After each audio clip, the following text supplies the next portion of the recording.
तो रिकॉर्डिंग का मैसेज क्या स्क्रीन शेयर किया।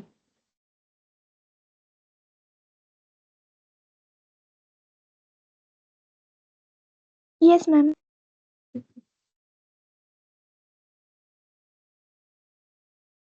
देखो आज हम लोग जो पढ़ेंगे वो है ये वाला topic capital and revenue expenditure and receipt.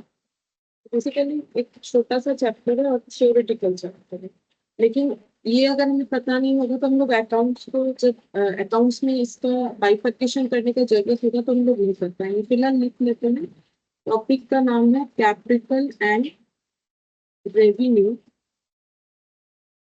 Expenditure and receipts.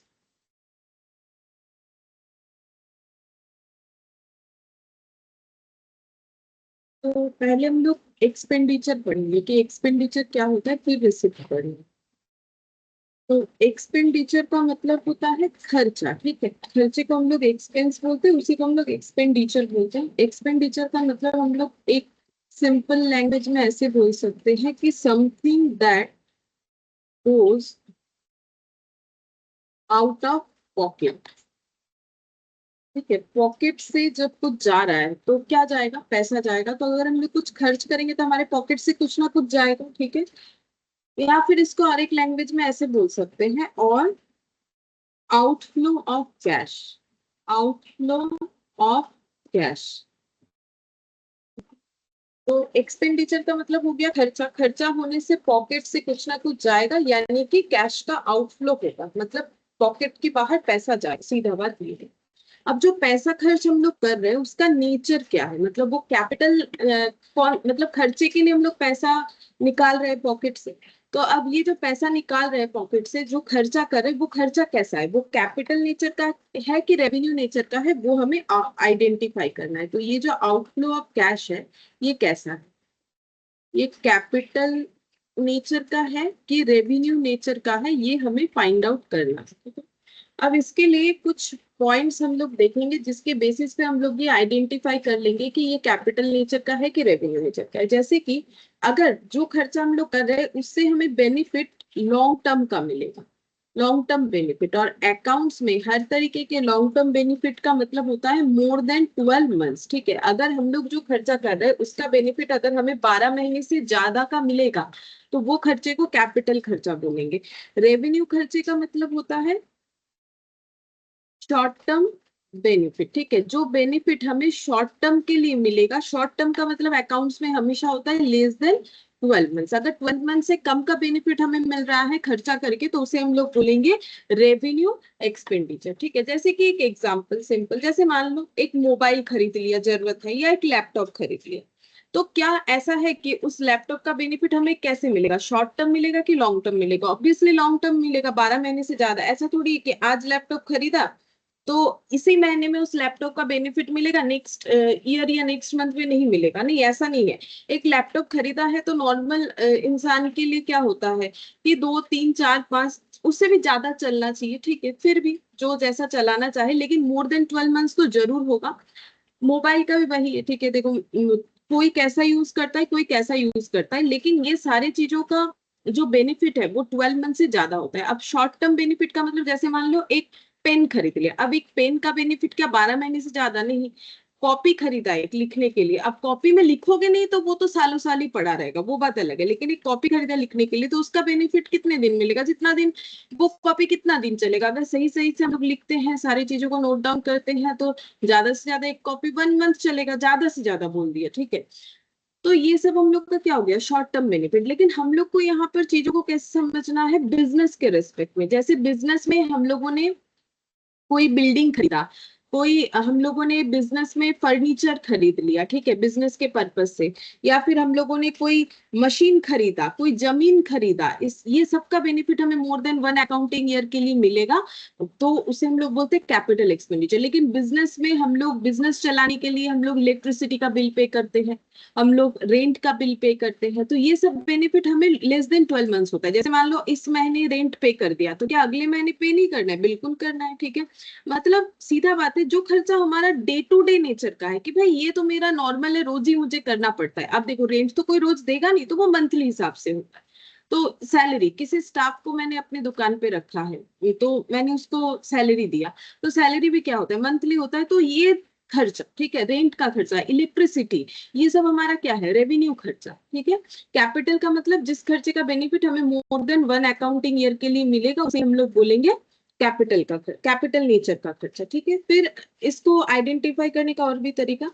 तो कैपिटल एक्सपेंडिचर हम लोग कब करते हैं, creation of fixed asset. Fixed asset create करने के लिए, मतलब बेसिकली फिक्स्ड एसेट खरीदने के लिए हम लोग जो खर्चा करते हैं उसे बोलते हैं कैपिटल एक्सपेंडिचर।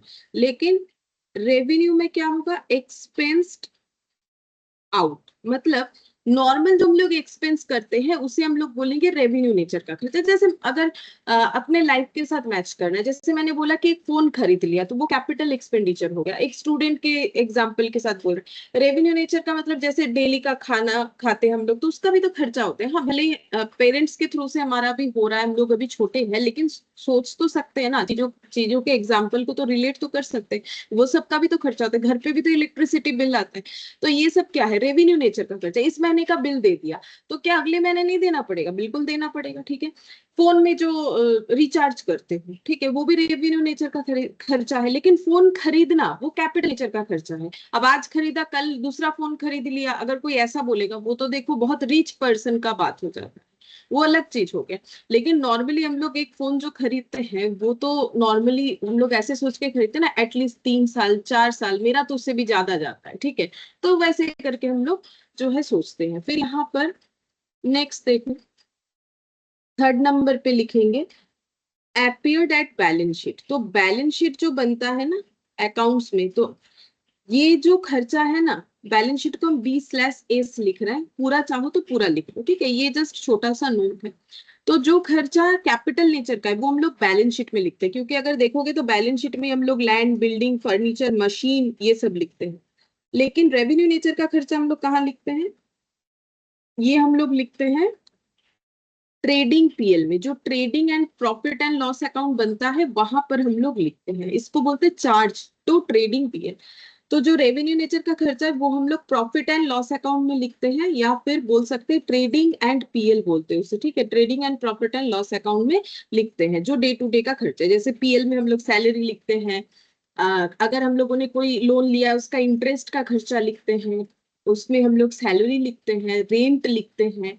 प्रिंटिंग पोस्टेज का खर्चा, मतलब बिजनेस को चला रहे हैं तो बिजनेस में लिखना विखना पड़ता है ना, तो उसमें कागज प्रिंटिंग वगैरह का खर्चा हो गया कि भाई बिल बना के देना है। ठीक है, तो प्रिंटिंग पोस्टेज बोलते हैं उसे। वो स्टेशनरी का खर्चा, जैसे पेन खरीदना है, छोटा मोटा स्टेपलर खरीदना है, स्टेपल पिन खरीदना है। तो ये सब सब खर्चे को हम लोग जो रेगुलर बेसिस पे यूज होता है, जो खर्चा लगते ही जाता है हमारा, वो हम लोग का ट्रेडिंग पीएल में जाता है। अब अगर हम लोग कैपिटल नेचर का खर्चा करते हैं तो हम लोग का इनकम क्या हो सकता है, इंक्रीज हो सकता है। कैसे इनकम इंक्रीज हो सकता है, जैसे पहले हम लोग नॉर्मल लोगों से काम करवाते थे, मजदूर से। ठीक है, अब उसकी जगह मशीन लगा ली, मशीन मजदूर चलाते, बट उससे मशीन से जल्दी जल्दी ज्यादा ज्यादा प्रोडक्शन हो रहा है। तो अगर हम लोग अपना कैपिटल नेचर का खर्चा, मतलब अगर हम लोग मान लो एक एग्जांपल कि हम लोगों ने मशीन लगा लिया, तो मशीन लगाने से हमारा इनकम इंक्रीज हुआ, तो ऐसा कोई खर्चा जो करने से हमारा इनकम किसी भी तरीके से अगर इंक्रीज होता है तो उस खर्चे को हम लोग कैपिटल एक्सपेंडिचर बोले। ठीक है, फिर यहाँ पर इसके अगेंस्ट में लिखेंगे फैसिलिएट आवर बिजनेस और रूटीन एक्सपेंस। तो ये रेवेन्यू एक्सपेंसेस क्या होता है, रेवेन्यू एक्सपेंसेस जो है हमारे बिजनेस को फैसिलिटी प्रोवाइड करता है। जैसे हमें एक रेंटेड प्रीमाइसेस चाहिए, वो हम लोगों ने ले लिया तो रेंट भरना पड़ेगा ताकि बिजनेस स्मूथली रन करवा सके। हमें एक स्टाफ का या एक अकाउंटेंट का जरूरत था, उन्हें रखा, तो उनको हम लोग क्या दे रहे हैं, सैलरी दे रहे हैं। ठीक है, तो ये सब खर्चा हम लोग क्यों कर रहे हैं, ताकि बिजनेस स्मूथली रन कर सके। ये हमारा रूटीन खर्चा है, ये हमें डे टू डे बेसिस पे करना पड़ता है। ठीक है, हाँ डे टू डे बेसिस पे ही होता है, लेकिन हो सकता है कि हम लोग जो पेमेंट कर रहे हैं वो हम लोग मंथली कर रहे हैं। ठीक है, अब डेली तो किसी को सैलरी नहीं होती, सैलरी नॉर्मली वो मंथली होता है, लेकिन है तो वो डेली हमारे यहाँ काम करने आते हैं, उसके बेसिस पे एक बात हो जाता है उनसे कि भाई मंथ में आपको इतना दे देंगे, तो उस हिसाब से हम लोग पे करते हैं। फिर नेक्स्ट यहाँ पर लिखेंगे ये खर्चा ऑकेशनली होता है, ठीक है, और ये खर्चा होता है फ्रीक्वेंट, बार बार, ठीक है, और ये खर्चा ओकेशनली होता है। जैसे देखो मोबाइल लैपटॉप, ठीक है, ये सब खरीदोगे, घर पे कोई फर्नीचर खरीद लिया, घर पे फ्रिज खरीद लिया, एसी खरीद लिया, ये सब तो ओकेशनली है, जरूर ये सब थोड़ी ना रोज रोज कोई खरीदता है, ऐसा नहीं होता है, ठीक है। तो और लेकिन जो हमारा रेवेन्यू खर्चा है वो फ्रीक्वेंट है, मतलब वो होते रहता है। जैसे घर पे खाने का खर्चा, ठीक है, बिजली का खर्चा, मतलब इलेक्ट्रिसिटी बिल का खर्चा, ये सब जो है ये तो फ्रीक्वेंट है, ये होता ही जाएगा, ठीक है। तो इस ऐसे करके हमें आइडेंटिफाई करना होगा इस टॉपिक में कि कौन सा कैपिटल नेचर का खर्चा है, कौन सा रेवेन्यू नेचर का खर्चा है। अब हम यहाँ पर कुछ एग्जांपल्स भी लगा देते हैं। कैपिटल नेचर के खर्चे में क्या क्या आएगा, मशीन आएगा, एग्जाम्पल है, बहुत कुछ हो सकता है, हम 2-3 एग्जाम्पल दे देते हैं। मशीन खरीदना, बिल्डिंग खरीदना, फर्नीचर खरीदना, लैंड खरीदना, ठीक है, एटसेट्रा। और जो रेवेन्यू नेचर का खर्चा है, जैसे कि रेंट पे करना, सैलरी पे करना, रेंट, सैलरी, इलेक्ट्रिसिटी, स्टॉक, ठीक है। तो इस तरीके का हम लोग बिजनेस में स्टॉक परचेस कर रहे हैं, तो ये सारी चीजों को हम लोग बोल सकते हैं जो हमें हमेशा ही करना पड़ता है। 12 मंथ्स के अंदर ही इसका बेनिफिट हमारे पास रहता है, उसके बाद हमें फिर से लेना पड़ता है, या फिर हम लोग मंथली बेसिस पे देते हैं। मतलब बेनिफिट जो है हमें मोर देन 12, जैसे मान लो अगर किसी के, हम लोगों ने एक ऐसा रेंटेड प्रीमाइसेस लिया है जिसका रेंट हमें ईयरली देना पड़ता है, तो फिर वो भी हो सकता है, लेकिन 1 साल ही उसका बेनिफिट मिलेगा, उससे ज्यादा नहीं। 1 साल या उसके अंदर जब बेनिफिट मिलता है तो वो शॉर्ट टर्म बेनिफिट होता है, वो रेवेन्यू नेचर का होता है। और 1 साल से ज्यादा का बेनिफिट जब होगा, 1 साल से ज्यादा 10 साल 12 साल भी हो सकता है, 1 साल से ज्यादा 1 साल 1 दिन भी हो सकता है, तो वो कैपिटल नेचर का खर्चा कहलाएगा। अब हमें जरूरी क्या है ये आइडेंटिफाई करने का कि कौन सा खर्चा कैपिटल नेचर का है, कौन सा खर्चा जो है हम लोग का रेवेन्यू नेचर का है। तो यहाँ पर लिखेंगे नीड टू आइडेंटिफाई। हमें आइडेंटिफाई करने का जरूरत क्या है, आइडेंटिफाई हमें इसीलिए करना है ताकि हम लोग मैचिंग कंसेप्ट को फॉलो कर सके। Due to matching concept. अब ये मैचिंग कंसेप्ट क्या होता है, मैचिंग कंसेप्ट का मतलब होता है कि जितना मेरा रेवेन्यू है और जितना मेरा एक्सपेंसेस है वो आपस में मैच होना चाहिए। जैसे कि हम एक एग्जांपल देते हैं, मैंने एक मशीन खरीद लिया, मान लो 1 लाख रुपए से, हम ये बिजनेस में लगाएंगे, इससे मेरा बेनिफिट होगा ये मान के। अब मशीन खरीदना एक खर्चा है, अगर हम लोग ये नहीं पता होता हमें कि कौन सा कैपिटल है कौन सा रेवेन्यू, अभी हमें पता चल गया है कि मशीन खरीदना एक कैपिटल खर्चा है, जो भी हो। तो अब मान लो जो हमारे फाइनल अकाउंट्स में क्या बनता है, पीएल बनता है। पीएल अकाउंट एक नॉमिनल अकाउंट है जहां पर हम लोग खर्चा और इनकम को रिकॉर्ड करते हैं। अब अगर हम लोग यहाँ पर अपनी मशीन का सारा खर्चा यहाँ पर दिखा देंगे कि हम लोगों ने 1 लाख का मशीन खरीदा, यहाँ दिखा दिया, अब इससे क्या होगा, हमारा मैचिंग कंसेप्ट जो है वो फ्रूटफुल नहीं होगा। क्यों नहीं होगा, क्योंकि 1 लाख का मशीन जो है हम लोगों ने ये मान के खरीदा है कि इससे हमारा, इसका जो लाइफ है, ऐसे लिखते हैं इसे, एस्टिमेटेड यूजफुल लाइफ बोलते हैं इसे, ठीक है।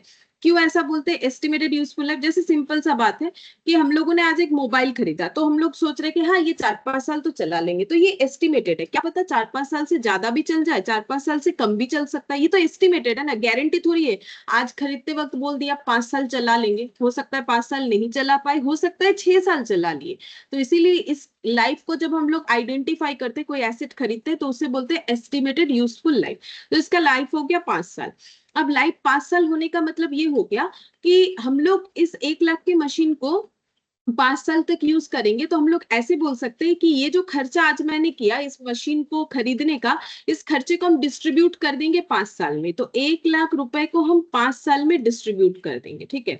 तो ये कितना हो जाएगा, 20,000 करके। तो अब मशीन का खर्चा क्या होता है, मशीन का डिप्रिशिएशन। जैसे देखो मोबाइल खरीद लिया, मान लो आज एक 20,000 का मोबाइल खरीद लिया, ठीक है।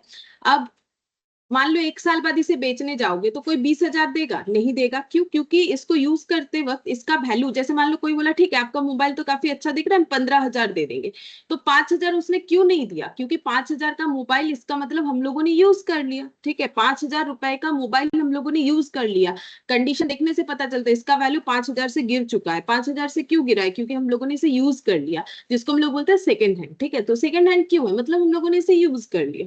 कभी कभी यूज नहीं करने से भी हो जाता है वो तो डिप्रिशिएशन चैप्टर में हम और भी डिटेल्स में बताएंगे। अभी यहाँ पर हमें जितना चाहिए कि इसका मतलब हम लोग क्या करें ना, 5,000 का मोबाइल जो है हम लोग यूज कर चुके हैं, इसीलिए हमें 15,000 में मोबाइल बेच सकते हैं। तो वैसे ही यहाँ पर क्या हो रहा है, मशीन को 1 लाख का मशीन हम लोग जो है एक ही साल में 1 लाख की मशीन को हम लोग यूज नहीं कर सकते, उसे हम लोग 5 साल में करेंगे। मतलब हर साल हम लोग बोल सकते हैं कि 20,000 रुपए का हम लोग मशीन यूज करेंगे, ये हम लोग बोल रहे हैं। और इस 20,000 रुपए को हम लोग बोलते हैं अकाउंट्स के लैंग्वेज में डिप्रिशिएशन, ठीक है। तो जो भी हो, तो ये आइडेंटिफाई करने का क्यों जरूरत है, क्योंकि देखो जब मेरा खर्चा ही हर साल 20,000 का होगा तो मतलब हम मशीन का 1 लाख का 1 लाख ही आज यूज नहीं कर सकते। जैसे मैंने आज एक 20,000 का मोबाइल खरीद लिया, पूरे 20,000 के मोबाइल का यूटिलाइजेशन हम एक साल में ही नहीं कर सकते, उसका एक नॉर्मल लाइफ होगा, जैसे मान लो वो 5 साल तक चलने वाला था, ठीक है। तो वैसे ही मशीन का, तो फिर अब मुझे खर्चा कितना रिकॉर्ड करना चाहिए, अपने ईयरली खर्चे को फिर मुझे 1 लाख नहीं दिखा के यहाँ दिखाना चाहिए 20,000, और इसको मुझे बोलना चाहिए डिप्रिशिएशन कि मैंने कितने रुपए का मशीन यूज किया। और मुझे बैलेंस शीट में दिखाना चाहिए यहाँ मशीन मैंने खरीदा है जो कि बैलेंस शीट में दिखता है, जो कि 1 लाख का है, और उसमें से कितने का यूज हो गया उतने का डिप्रिशिएशन लेस कर देना चाहिए 20,000। मतलब अभी मशीन का वैल्यू 80,000 है, अभी भी हम लोग 80,000 का मशीन यूज कर सकते हैं, ठीक है। तो अगर हम 1 लाख पूरा यहाँ दिखा देंगे तो मेरा मैचिंग कंसेप्ट खराब हो जाएगा। मैचिंग कंसेप्ट का मतलब है कि जितना खर्चा कर रहे हैं, मतलब देखो हम 1 लाख का मशीन से आज ही पूरा रेवेन्यू जनरेट नहीं कर सकते हैं, मतलब उसका यूटिलाइजेशन जो है वो एक ही साल में पूरा नहीं होगा, उसका लाइफ और भी रहेगा, ठीक है। तो इसीलिए मैचिंग कंसेप्ट का मतलब है अपने इनकम के साथ अपने एक्सपेंसेस को मैच करवा के लिखना। जब हम इनकम उससे 1 लाख के मशीन से अभी पूरा 1 लाख का कर ही नहीं सकते हैं, तो फिर हम उसे कैसे दिखाएं, ठीक है। तो मेरा मैचिंग कंसेप्ट हो जाएगा कि मुझे जितना खर्चा हम एक साल में कर रहे हैं उस मशीन से, मुझे उतना ही खर्चा दिखाना चाहिए, उससे ज्यादा हम नहीं दिखा सकते। तो इसे बोलते हैं मैचिंग कंसेप्ट। और भी होता है एग्जाम्पल मैचिंग कंसेप्ट का, जैसे मान लो कि मैंने क्या किया, मैंने 10 यूनिट @10 करके मैंने कुछ परचेस किया है, ठीक है। तो मैंने कितने रुपए का सामान खरीदा है, 100 रुपए का, 100 रुपए का सामान खरीदा है। 10 × 10 करके मैंने 100 रुपए का सामान खरीदा है। अब मैंने सेल किया है इसमें से मान लो 7 यूनिट @12 करके, ऑब्वियसली प्रॉफिट लगा के ही बेचेंगे, नहीं तो बिजनेस करके क्या फायदा है। तो ये हो गया 84 रुपीज सेल प्राइस, ठीक है। मैंने 84 रुपीज का सेल कर दिया। तो अब मैचिंग कंसेप्ट मुझे क्या बोल रहा है, मैचिंग कंसेप्ट मुझे ये बोल रहा है कि मैंने भले ही 10 यूनिट खरीदा है, लेकिन मैंने तो रेवेन्यू जनरेट किया है 7 यूनिट का। तो मुझे अगर प्रॉफिट कैलकुलेट करना है, हम ऐसे नहीं बोल सकते 100 रुपए की चीज खरीदा 84 रुपीज में बेच दिया, क्योंकि ये एक्चुअल बात नहीं है, ठीक है।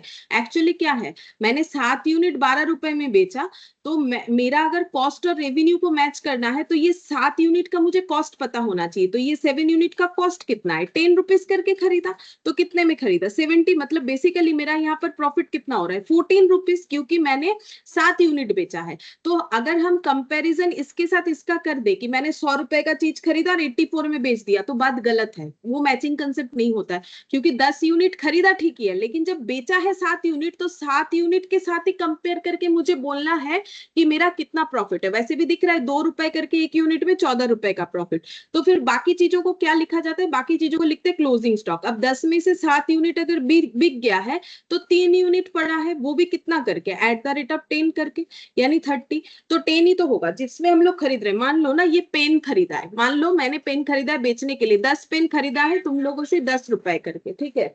तो फिर 100 रुपए का पेन खरीदा, फिर क्या किया, मैंने किसी को बेच दिया, 7 पेन बेच दिया 12 रुपए करके। तो मेरा पेन बेच के प्रॉफिट कितना हुआ, मैंने खरीदा था 10 में, 12 में बेचा, 2 रुपए करके मेरा प्रॉफिट हुआ, 7 यूनिट में 14 रुपीज का प्रॉफिट हुआ। तो मेरे पास अभी कितना पेन पड़ा हुआ है, 10 पेन में से 7 बिक गया, तो मेरे पास अभी भी 3 पेन पड़ा हुआ है।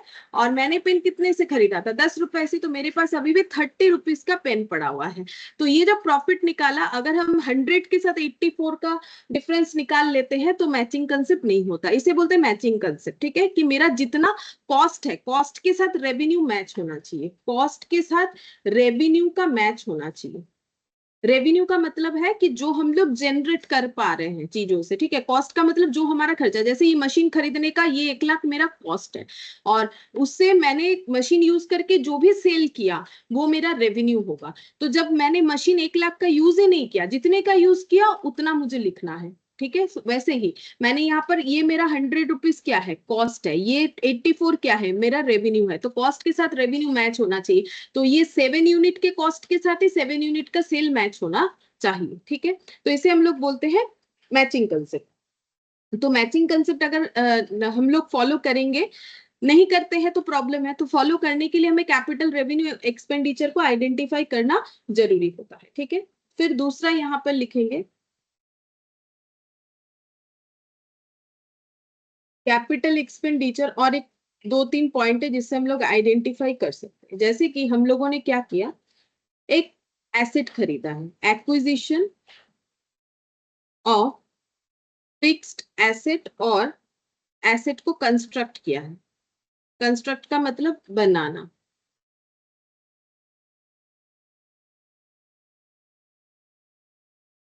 ठीक है। जैसे कि एक एग्जांपल देते हैं, जैसे मान लो एक एसी खरीद लिया है 40,000 रुपीज का हम लोगों ने, ठीक है। तो अब एसी को तो हाथ से नहीं ला सकते हैं, तो किसी ना किसी ट्रांसपोर्टेशन के थ्रू से लाना पड़ेगा।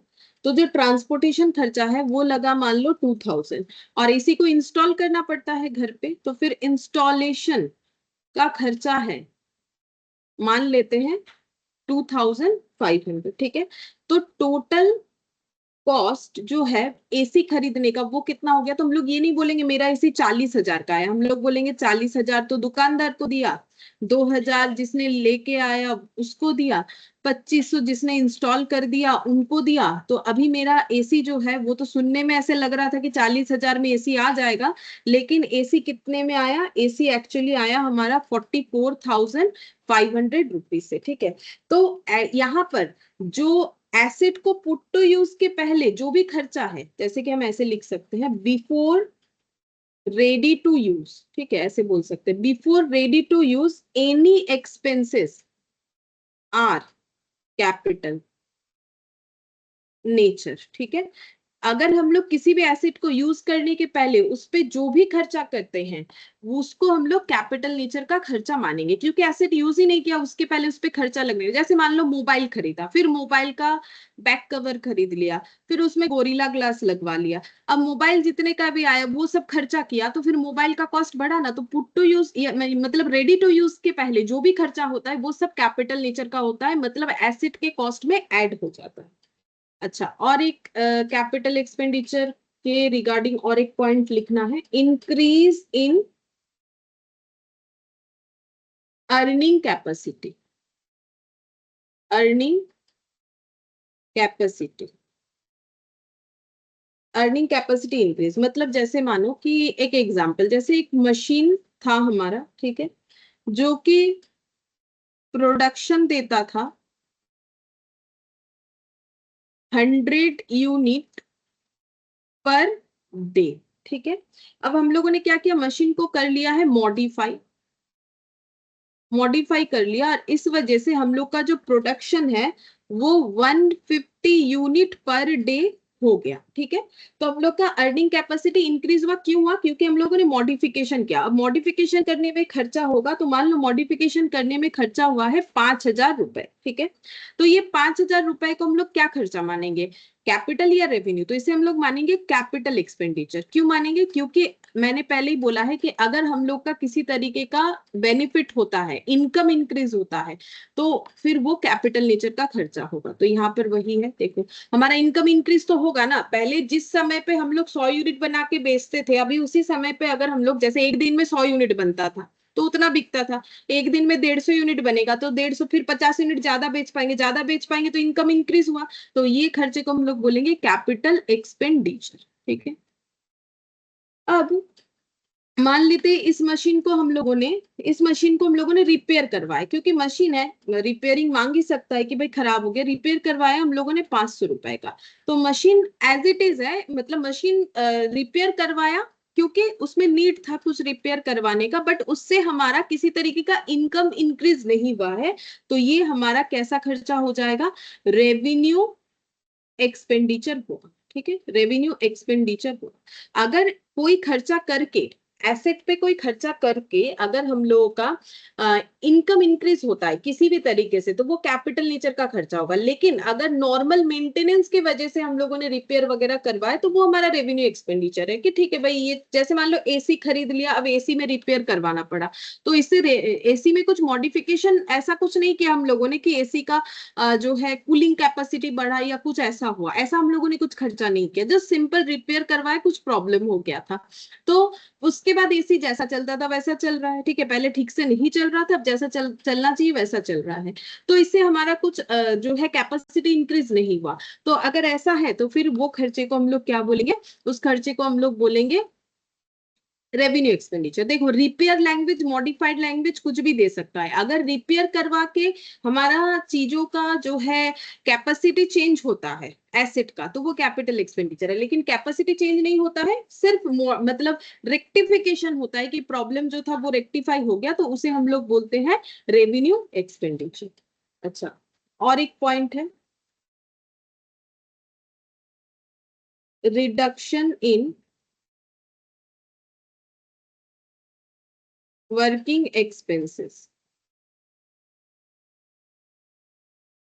रिडक्शन इन वर्किंग एक्सपेंसेस मतलब जैसे मान लो पहले हम लोगों ने 4 लोगों को काम पे रखा था, सब ठीक है, और उनको हम लोग सैलरी देते थे 50,000 पर मंथ ईच पर्सन। ठीक है, तो हम लोग का खर्चा कितना आता था, 50,000, 4 लोगों को देने का खर्चा आता है 22 लाख आता है। ठीक है, 2 लाख आ गया। अब हम लोगों ने इसकी जगह एक मशीन खरीद लिया, कितने रुपए से, मान लो 1 लाख रुपए से, और ये चारों का काम ये मशीन कर सकता है। ठीक है, तो इससे क्या हुआ, हमारा वर्किंग एक्सपेंसेस कम हो गया, क्योंकि ये लोगों को हमें मंथली खर्चा देना पड़ता था, मंथली 50,000 जैसे ही मंथ खत्म होता था सबको देना पड़ता था। लेकिन हम लोगों ने एक मशीन खरीद लिया 1 लाख रुपए से, और इससे क्या हुआ, हमारा वही काम हो रहा है जो ये 4 लोग कर रहे थे। तो पहले ये 4 लोगों को रखने का खर्चा हमारा 20,000 था। ठीक है, और यहाँ पर ये एक काम करते हैं, कंपेयर करने के लिए हम इसको पर एनम कर देते हैं। मान लो इनको साल में 50,000 मिलता है एक एक जन को, तो फिर टोटल ईयरली इतना खर्चा होता है। लेकिन हम लोगों ने मशीन खरीद लिया 1 लाख रुपए का, और उससे हम लोग अब जो है काम करना स्टार्ट करते हैं। अब मशीन के खर्चे को हम लोग कैसे दिखाएंगे, एज अ डिप्रिशिएशन। अब मान लो ये मशीन का लाइफ भी 5 साल है, तो हम लोग का हर साल 20,000 करके खर्चा होगा। ठीक है, कहाँ 2 लाख, कहाँ 20,000, तो हम लोग का बेनिफिट हुआ। अगर हम लोग डे टू डे का वर्किंग एक्सपेंसेस को कम कर सकते हैं, तो फिर जिस वजह से कम करे, जो खर्चा करके जैसे मशीन खरीद लिया, तो फिर वो हम लोग का क्या हो जाएगा, कैपिटल एक्सपेंडिचर हो जाएगा। तो रिडक्शन इन वर्किंग एक्सपेंसेस का मतलब हो जाएगा कि हम लोग किस तरीके से जो है हमारे डे टू डे के खर्चे को कम कर सकते हैं। अगर कम कर पा रहे हैं, तो फिर वो हम लोगों का क्या हो जाएगा, कैपिटल एक्सपेंडिचर हो जाएगा। क्योंकि देखो, ये हमारा क्या हो जाएगा, ये हम लोग इनकम इंक्रीज कर पाएंगे, क्योंकि खर्चा कम होगा बिजनेस में, तो ऑटोमेटिकली इनकम बढ़ जाए।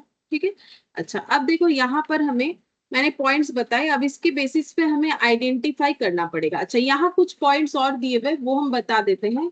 यहाँ से जस्ट पढ़ोगे तो हो जाएगा, ज्यादा पढ़ने का भी जरूरत नहीं, मैंने जो बताया उतना काफी है समझने के लिए कि कैपिटल रेवेन्यू एक्सपेंडिचर कैसे डिटरमाइन करना है। मैंने तो अभी बहुत सारा चीज बताया, फिर भी यहाँ पर कुछ बता रखा है, जैसे कि नेचर ऑफ बिजनेस से हम लोग आइडेंटिफाई कर सकते हैं। नेचर ऑफ बिजनेस से मतलब, जैसे मान लो किसी का मोबाइल दुकान है, ठीक है, तो उसके लिए वो मोबाइल क्या है ना, उसके लिए मोबाइल उसका स्टॉक है। किसी का गाड़ी का शोरूम है, ठीक है, तो उसके लिए वो गाड़ी का शोरूम क्या हो गया, उसका गाड़ी जो है शोरूम में वो स्टॉक हो गया। ठीक है, लेकिन हम लोग जब वो गाड़ी खरीद के लेके आएंगे या फिर उस मोबाइल को खरीद के लेके आएंगे, तो वो हमारे लिए एसेट हो जाएगा। तो बिजनेस के नेचर के ऊपर डिपेंड करता है। जैसे जो प्रोमोटर है, प्रोमोटर क्या करते हैं, बड़ा बड़ा बिल्डिंग बना के फिर उसमें फ्लैट्स वगैरह जो है बेच देते हैं। ठीक है, ये बिल्डिंग ही बेच देते हैं, फ्लैट बेचते हैं, तो क्या है, उनके लिए वो स्टॉक है। लेकिन हम लोग जब फ्लैट खरीदते हैं तो हमारे लिए वो क्या है, वो हमारे लिए फिक्स्ड एसेट है, ठीक है। तो बिजनेस के नेचर के ऊपर डिपेंड करता है। ऐसा नहीं है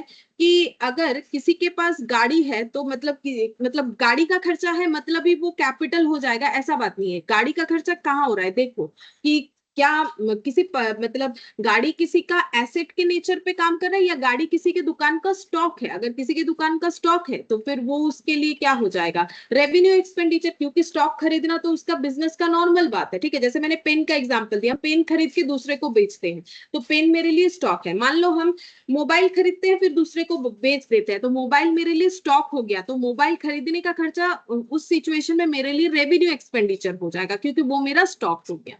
फिर बोल रहे हैं रेकरिंग नेचर ऑफ एक्सपेंडिचर।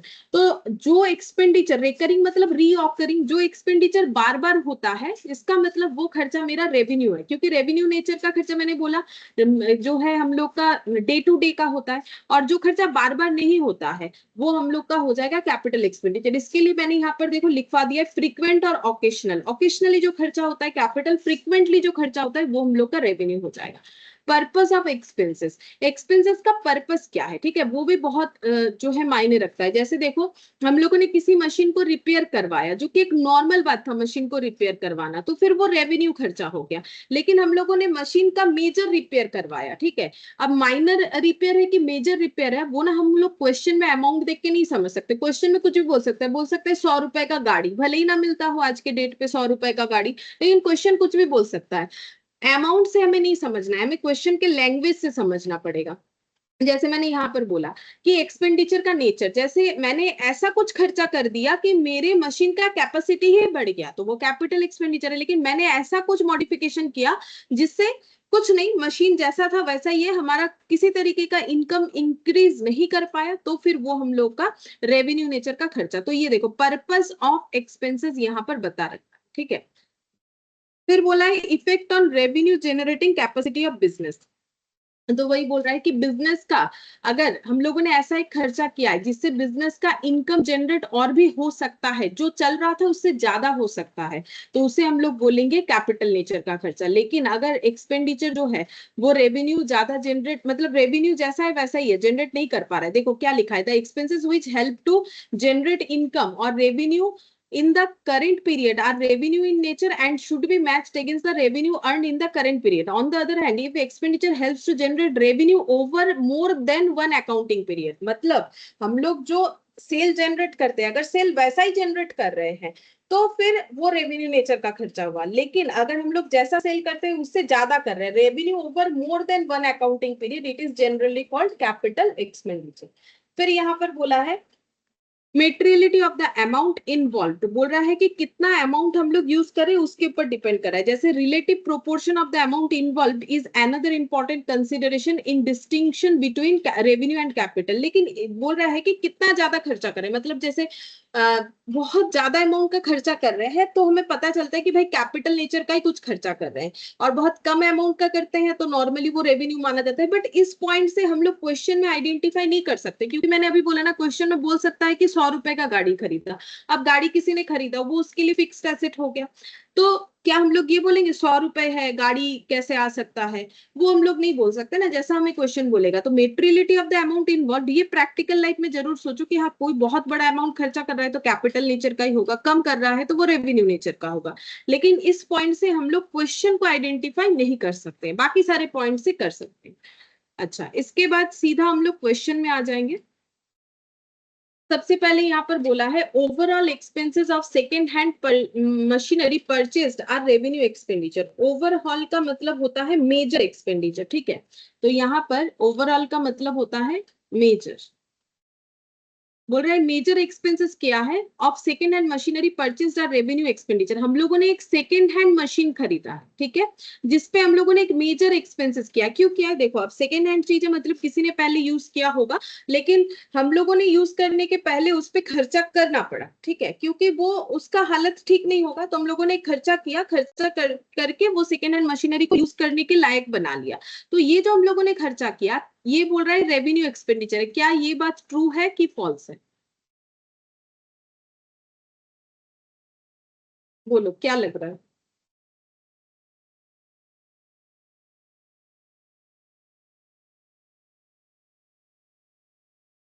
बोलो क्या लग रहा है? मैम क्वेश्चन रिपीट करना, एक बार क्वेश्चन रिपीट करना ma'am. Overall expenses of second hand machinery purchased are revenue expenditure. Major expenses किया है सेकेंड हैंड मशीनरी खरीदने के बाद, तो ये हमारा रेवेन्यू खर्चा है कि कैपिटल खर्चा? Capital ma'am. हाँ, तो ये रेवेन्यू नहीं होगा, ठीक है, ये फॉल्स है, ये रेवेन्यू खर्चा नहीं होगा। क्योंकि अगर हम लोग कोई सेकेंड हैंड मशीन खरीदे या फर्स्ट हैंड खरीदे, हमारे लिए तो वो पहला बार है, ठीक है। हम लोगों ने एक एसेट खरीदा है, सबसे मेन पॉइंट ये है कि हम लोगों ने एसेट खरीदा जिसका बेनिफिट हमें मोर देन 1 अकाउंटिंग ईयर के लिए मिलेगा, और हम लोगों ने इसमें मेजर एक्सपेंसेस किया। तो रेडी टू यूज, मैंने सारे पॉइंट्स यहाँ पर बताए हैं, इसी पे सारा चीज कवर हो जाएगा, चाहे कोई भी कैपिटल रेवेन्यू एक्सपेंडिचर का क्वेश्चन आ जाए। पहला बात है, मशीन खरीदे हो तो वो फिक्स्ड एसेट है, फिक्स्ड एसेट खरीदने से हमारा कैपिटल एक्सपेंडिचर होगा। दूसरा बात है कि यहाँ पर ये पॉइंट देख लो, दूसरा ये पॉइंट देख लो कि हम लोगों ने एक एसी खरीदा, फिर मैंने यहाँ पर क्या लिखा था, before ready to use any expenses are capital expenditure. अगर हम लोग कोई भी फिक्स्ड एसेट खरीदते हैं और उसे यूज करने के पहले, मतलब वो रेडी टू यूज कंडीशन में आने के लिए हम लोग जो भी खर्चा करेंगे वो सारा कैपिटल नेचर का होगा। फिर बोल रहे हैं money spend to reduce working expenses is revenue expenditure. बोल रहा है डे टू डे का खर्चा जो बिजनेस में होता है उसको कम करने के लिए हम लोगों ने कुछ और खर्चा कर डाला, ठीक है। तो क्या ये रेवेन्यू एक्सपेंसेस है, मतलब ये ट्रू है कि फॉल्स, ये बताना है। इसका तो मैंने अभी अभी पूरा एक एग्जाम्पल ही दिया। ये 4 लोग थे, हम लोग ये 4 मजदूर से काम करवाते थे, तो हमारा खर्चा है, बोलो ट्रू ना फॉल्स? फॉल्स होगा। फॉल्स होगा, ठीक है। ये रेवेन्यू एक्सपेंडिचर नहीं है, ये क्या है, कैपिटल एक्सपेंडिचर है। क्योंकि हम लोगों ने क्या किया, 4 मजदूर को काम पे रखा था, उनको रखने का जो खर्चा था, एक मशीन खरीद लिया, मशीन खरीदने से वो खर्चा हम लोगों ने कम कर लिया, तो इसका बेनिफिट हमें मोर देन 1 अकाउंटिंग ईयर मिलेगा ना, लाइफ टाइम मिलेगा। Life time in the sense कि जितना दिन वो मशीन है हमारे साथ, अगर हम लोग ऐसा कोई दिमाग लगाते हम लोग अपने बिजनेस का खर्चे को कम कर सकते हैं। तो बिजनेस का खर्चा कम होने का मतलब हमारा इनकम बढ़ेगा, खर्चा कम होने का मतलब तो इनकम बढ़ेगा ना, तो ये हम लोग का क्या होगा, कैपिटल एक्सपेंडिचर। फिर बोला है legal fees to acquire property is capital expenditure. मतलब कोई प्रॉपर्टी खरीदना है, ठीक है, तो प्रॉपर्टी खरीदने के लिए हम लोगों को ना लीगल बहुत सारे वे से जाना पड़ता है। जैसे प्रॉपर्टी को रजिस्टर करना पड़ता है, पेपर वर्क करना पड़ता है, सारे पेपर ठीक है कि नहीं देखना पड़ता है। हमें नहीं समझ में आता है सारा चीज, तो हम लोग क्या करते हैं, किसी लॉयर को हायर कर सकते हैं। तो बोल रहा है कि अगर हम लोग कोई लीगल फीस पे कर रहे हैं किसी प्रॉपर्टी को एक्वायर करने के लिए, तो फिर वो खर्चा क्या होगा, कैपिटल एक्सपेंडिचर बोला है, मतलब ट्रू है कि फॉल्स, बताओ। ट्रू। ट्रू, ठीक है। क्योंकि अभी तक मैंने वो प्रॉपर्टी लिया ही नहीं है, प्रॉपर्टी मतलब ही मेरा क्या हो गया, फिक्स्ड एसेट। अब उसको खरीदने के पहले, मतलब उसको पुट टू यूज करने के पहले या रेडी टू यूज करने के पहले जो भी खर्चा होगा वो हमारे प्रॉपर्टी के कॉस्ट में ऐड हो जाएगा। जैसे अगर कोई घर खरीदा 30 लाख का, मान लो उस पे एक रजिस्ट्रेशन चार्जेस लग गया मान लो 1.5 लाख का, तो प्रॉपर्टी बन गया 31.5 लाख, ठीक है। वैसे amount spent as lawyer's fee to defend a suit claiming that the firm's factory site belong to the plaintiff's land is capital expenditure। तो ये वाला हम पॉइंट बताते, ये थोड़ा यहाँ पर लॉ का पॉइंट बता दिया है। देखो इसका मतलब क्या होता है, यहाँ पर देखो, जैसे मान लो कि ये है मिस्टर ए, ठीक है, ये स्टोरी हम बता देते हैं। इनका एक जमीन में फैक्ट्री लगा हुआ है, ठीक है, ये मान लो फैक्ट्री है, ये जमीन में इनका फैक्ट्री लगा हुआ है। अब एक मिस्टर बी है, वो कहना चाह रहे हैं कि ये जो आपने यहाँ फैक्ट्री लगा रखा है ना, ये जमीन मेरा है। कौन बोल रहा है, मिस्टर बी बोल रहा है। किसको बोल रहा है, मिस्टर ए को बोल रहा है, ठीक है। तो ये जो मिस्टर बी को यहाँ पर लॉ के लैंग्वेज में बोलते हैं प्लेंटिफ, ठीक है। और मिस्टर ए को क्या बोलेंगे, डिफेंडर, जो खुद को डिफेंड कर रहे हैं, कि बोल रहे हैं नहीं नहीं आप गलत बोल रहे हो, ये मेरा ही जमीन है। तो अब क्या करना है, मिस्टर बी ने ये बोल के कि ये जमीन मेरा है बोल के कोर्ट में केस कर दिया। इन्होंने क्या कर दिया, कोर्ट तक ये चले गए। अब कोर्ट तक बात पहुंच गया है तो मिस्टर ए को भी कोर्ट में जाना पड़ेगा, तो इन्होंने एक लॉयर को ले लिया, ठीक है। इन्होंने मान लो मिस्टर जेड जो कि एक लॉयर है उनको हायर कर लिया। अब इनको पैसा देना पड़ेगा, ऑब्वियसली ये सर्विस प्रोवाइड कर रहे हैं तो इनको पैसा देना पड़ेगा। तो यहाँ पर वो पैसा जो दे रहा है मिस्टर ए, मिस्टर जेड को जो पैसा दिया जा रहा है वो खर्चा क्या है पूछ रहा है। बोल रहा है कि amount spent as lawyers fees, relate कर लो स्टोरी को, amount spent as lawyer fees to defend a suit claiming that the firm's factory site belong to the plaintiff's land is capital expenditure। मतलब सीधा बात है कि ये प्लेंटिफ के लैंड पे इन्होंने ये बना रखा है, मतलब मिस्टर बी के जमीन पे, ऐसा कह के जो केस दर्ज कर दिया है मिस्टर बी ने मिस्टर ए के ऊपर, उससे बचने के लिए, मतलब उस केस को लड़ने के लिए उन्होंने एक लॉयर को हायर कर लिया मिस्टर जेड को, और उनको फीस दे रहे हैं। तो वो फीस जो दे रहे हैं बोल रहा है कि वो कैपिटल एक्सपेंडिचर है। तो बात ट्रू है कि फॉल्स है? फॉल्स। फॉल्स, ठीक है, बात सही है, फॉल्स होगा। क्यों? क्योंकि देखो ये थोड़ी ना मैंने कोई नया एसेट खरीदा है, मैंने तो कोई नया एसेट खरीदा ही नहीं है, मेरे एसेट को मेंटेन करने के लिए, क्योंकि मिस्टर ए का कहना है नहीं ये मेरा जमीन है। तो अब ये केस अगर जीत जाए तो थोड़ी ना इस जमीन से इन्हें कोई एक्स्ट्रा बेनिफिट मिलेगा, जैसा काम चल रहा था वैसे ही चलेगा। बस हाँ, अगर मिस्टर ए सच बोल रहे हैं और वो केस जीत जाते हैं तो उनका जैसा चीज था वैसे। आज मेरे पास मान लो एक जमीन है, ठीक है, कोई आके बोल रहे हैं, हम बोल रहे हैं मेरा चीज है, कोई आके बोल रहे हैं नहीं नहीं ये मेरा नहीं, मेरे ऊपर कोर्ट केस कर दिया, ये मेरा था, ये वो ऐसा वैसा। अब मैंने कोर्ट में जाके जो है केस जीत लिया, मान लो जीत लिया या हारा जो भी हो, तो मैंने जो भी खर्चा किया वो खर्चा क्या होगा? बोल रहे वो खर्चा तो हम लोग का रेवेन्यू नेचर का होगा ना, मेरे एसेट को बचाने के लिए हम कर रहे हैं, मेरा नया कोई एसेट थोड़ी ना क्रिएट हो रहा है। एसेट जब तक नया क्रिएट नहीं होगा तब तक वो मेरा कैपिटल नेचर का खर्चा हो ही नहीं सकता है। मतलब मैंने यहाँ पर जो भी पॉइंट्स बोले हैं ना, अगर तुम लोग वो पॉइंट्स देखोगे तो कोई भी क्वेश्चन का आंसर हम लोग दे पाएंगे, ठीक है। फिर बोला है amount spend for replacement of worn out part of machine is capital expenditure. Worn out का मतलब होता है जो खराब हो गया है, मतलब बेकार हो गया है, जिससे हम लोग और काम नहीं कर पा रहे हैं। Amount spend for replacement of worn out part of machine capital expenditure, मतलब एक मशीन था जिसका मान लो ये पोर्शन खराब हो गया, इसको हम लोगों ने क्या कर दिया, रिप्लेस कर दिया, इसके बदले नया ऐसा एक जो है पार्ट्स लाके लगा दिया, ठीक है, नया वाला लगा दिया, तो ये खर्चा बोल रहा है कैपिटल एक्सपेंडिचर है। बोलो ये खर्चा कैपिटल एक्सपेंडिचर है, ट्रू है कि फॉल्स?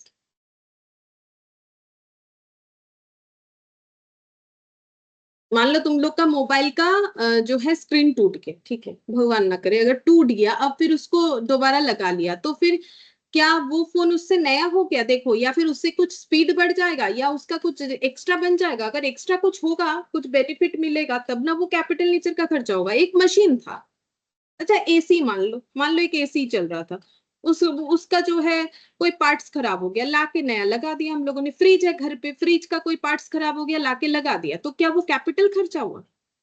इससे फ्रिज नया हो गया, ज्यादा कूलिंग होगा, या फिर फ्रिज में कुछ एक्स्ट्रा ऑर्डिनरी कुछ हो जाएगा, या फिर नया फ्रिज बन जाएगा? बोलो क्या होगा आंसर?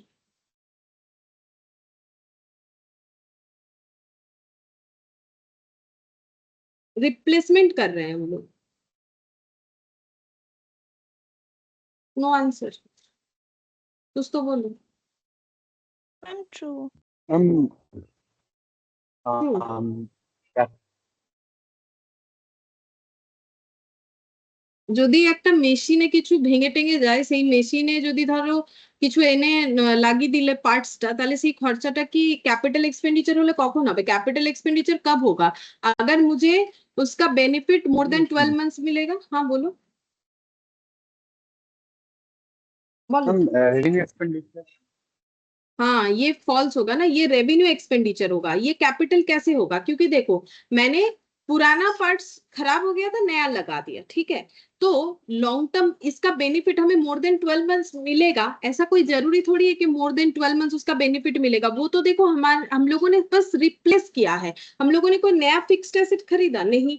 ये इससे क्या बैलेंस शीट में मेरा दो एसेट आ जाएगा? पहले ये भी तो सोचो ना, मेरे मेरे यहाँ पर एक मशीन दिख रहा था, ठीक है, मान लो मशीन का कॉस्ट था 1 लाख रुपए का, ठीक है, अब ये मशीन में टूट फूट हो गया, इस मशीन को हम लोगों ने दूसरा पार्ट्स लगा के ठीक कर दिया, तो क्या हम लोग नया कोई मशीन लिख देंगे यहाँ पर? नहीं, ऑब्वियसली नॉट। ये मशीन मशीन ही रहेगा, ठीक है, जैसा था वैसा ही दिखेगा। जैसे अगर घर पे कुछ एसेट्स है, मशीन्स है, कुछ भी है, ठीक है, मोबाइल लैपटॉप ये भी तो मशीन ही है ना। तो अगर लैपटॉप अगर खराब हो गया, मान लो लैपटॉप का की बोर्ड जो है वो खराब हो गया, उसको लाके लगा दिया, तो क्या ये हमारा कैपिटल एक्सपेंडिचर हुआ? जब तक हमें उससे कोई एक्स्ट्रा बेनिफिट नहीं मिलेगा तब तक वो कैपिटल एक्सपेंडिचर नहीं मानेंगे, ठीक है। या फिर एक्स्ट्रा इन द सेंस वो हमारा इनकम इंक्रीज नहीं करेगा। अब हम लोग तो लैपटॉप से इनकम नहीं कर रहे हैं, मतलब तुम लोग स्टूडेंट लोगों का बात करें, देखो मेरे लिए मेरा एसेट जो है, मतलब लैपटॉप जो है वो कॉमर्शियली हुआ क्योंकि हम इससे काम करते हैं, लेकिन तुम लोग के लिए तुम लोग का लैपटॉप, तो तुम लोग तो कोई अर्निंग पर्सन हो नहीं फिलहाल, तो लैपटॉप में कुछ हुआ, उसको वहां पर कुछ नया पार्ट्स लगा दिया, तो थोड़ी ना वो तुम लोग का कैपिटल, क्योंकि कैपिटल एक्सपेंडिचर होने के लिए क्या होना चाहिए, कैपिटल एक्सपेंडिचर होने के लिए इनकम इंक्रीज होना चाहिए, फिक्स्ड एसेट रेडी होना चाहिए, बैलेंस शीट में वो फिर से अपीयर होना चाहिए।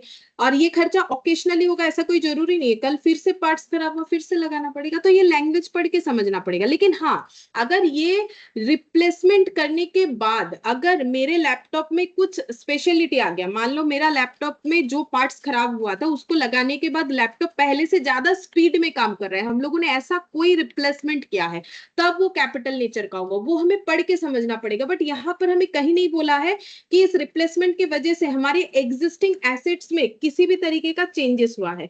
अगर एग्जिस्टिंग एसेट्स में चेंजेस होता है तब वो कैपिटल एक्सपेंडिचर जरूर हो सकता है, लेकिन ऐसा हमें कुछ नहीं बोला, इसीलिए ये हम लोग रेवेन्यू मान।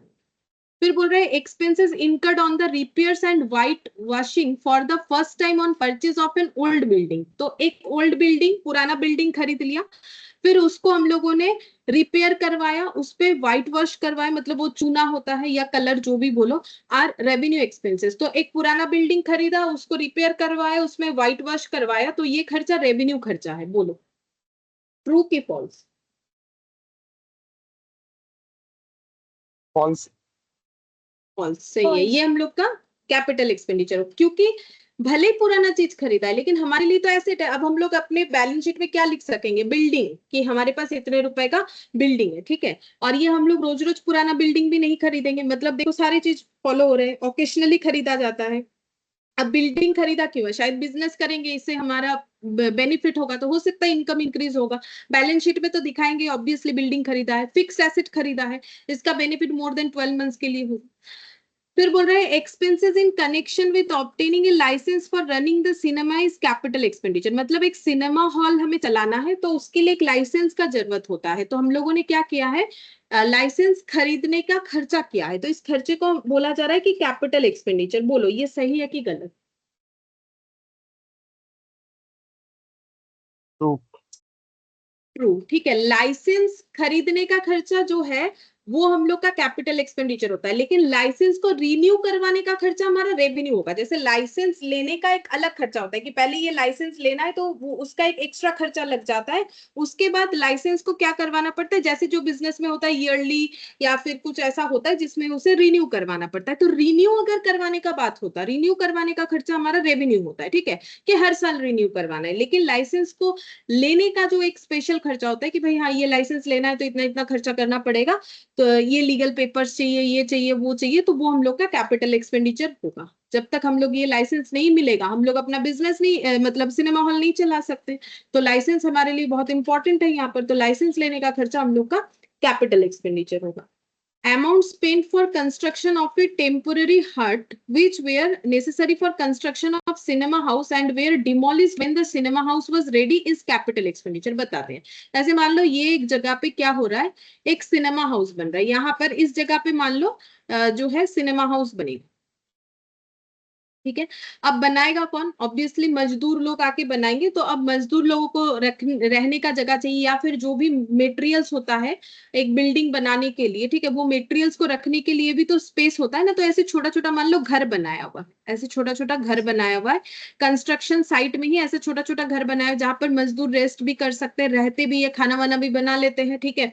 और जो मटेरियल्स है जैसे कि सीमेंट हो गया, बालू हो गया, ईटा हो गया, रॉड हो गया, वो सब भी रह जाता है, ठीक है, रख देते हैं। मतलब ये छोटे छोटे घर बनाए हैं, लेकिन ये सब टेम्पोररी है, क्यों, क्योंकि जैसे सिनेमा हाउस बन जाएगा ये सामने तो फिर वो पार्किंग का जगह वगैरह बना देंगे, ये सब तोड़ देंगे, ये सब किस काम का, ये तो जरूरत नहीं, ये तो टेम्पोररी वे में जरूरत है कि बिल्डिंग में कंस्ट्रक्शन का काम चल रहा है तो उसके लिए छोटा छोटा घर बनाया गया है, इसको यूज करने के लिए कंस्ट्रक्शन पर्पस के लिए। अब ये घर बनाने के जो खर्चे हुए हैं वो खर्चा मेरा कैपिटल एक्सपेंडिचर है, ऐसा इस क्वेश्चन में बोला है, ये सही है कि गलत? अब पढ़ के देख लो, मैंने जो स्टोरी बताया, amount spent for the construction of temporary huts, ठीक है, construction of temporary huts which were necessary for construction of the cinema house. अब ये जरूरी भी था बनाना, वेयर डिमोलिस्ड मतलब तोड़ दिया गया, मतलब खत्म कर दिया गया, when the cinema house was ready, जब सिनेमा हॉल जो है रेडी हो गया।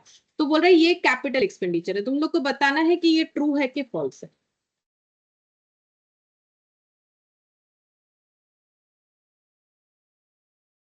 याद करो एसेट को, हाँ बोलो क्या बोलोगे, ट्रू या फॉल्स?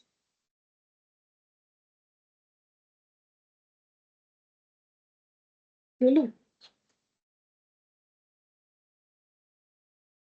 मैम ये ट्रू होगा क्योंकि वो तो सिनेमा हॉल बनाने के टाइम पे ये सब हो रहा था ना।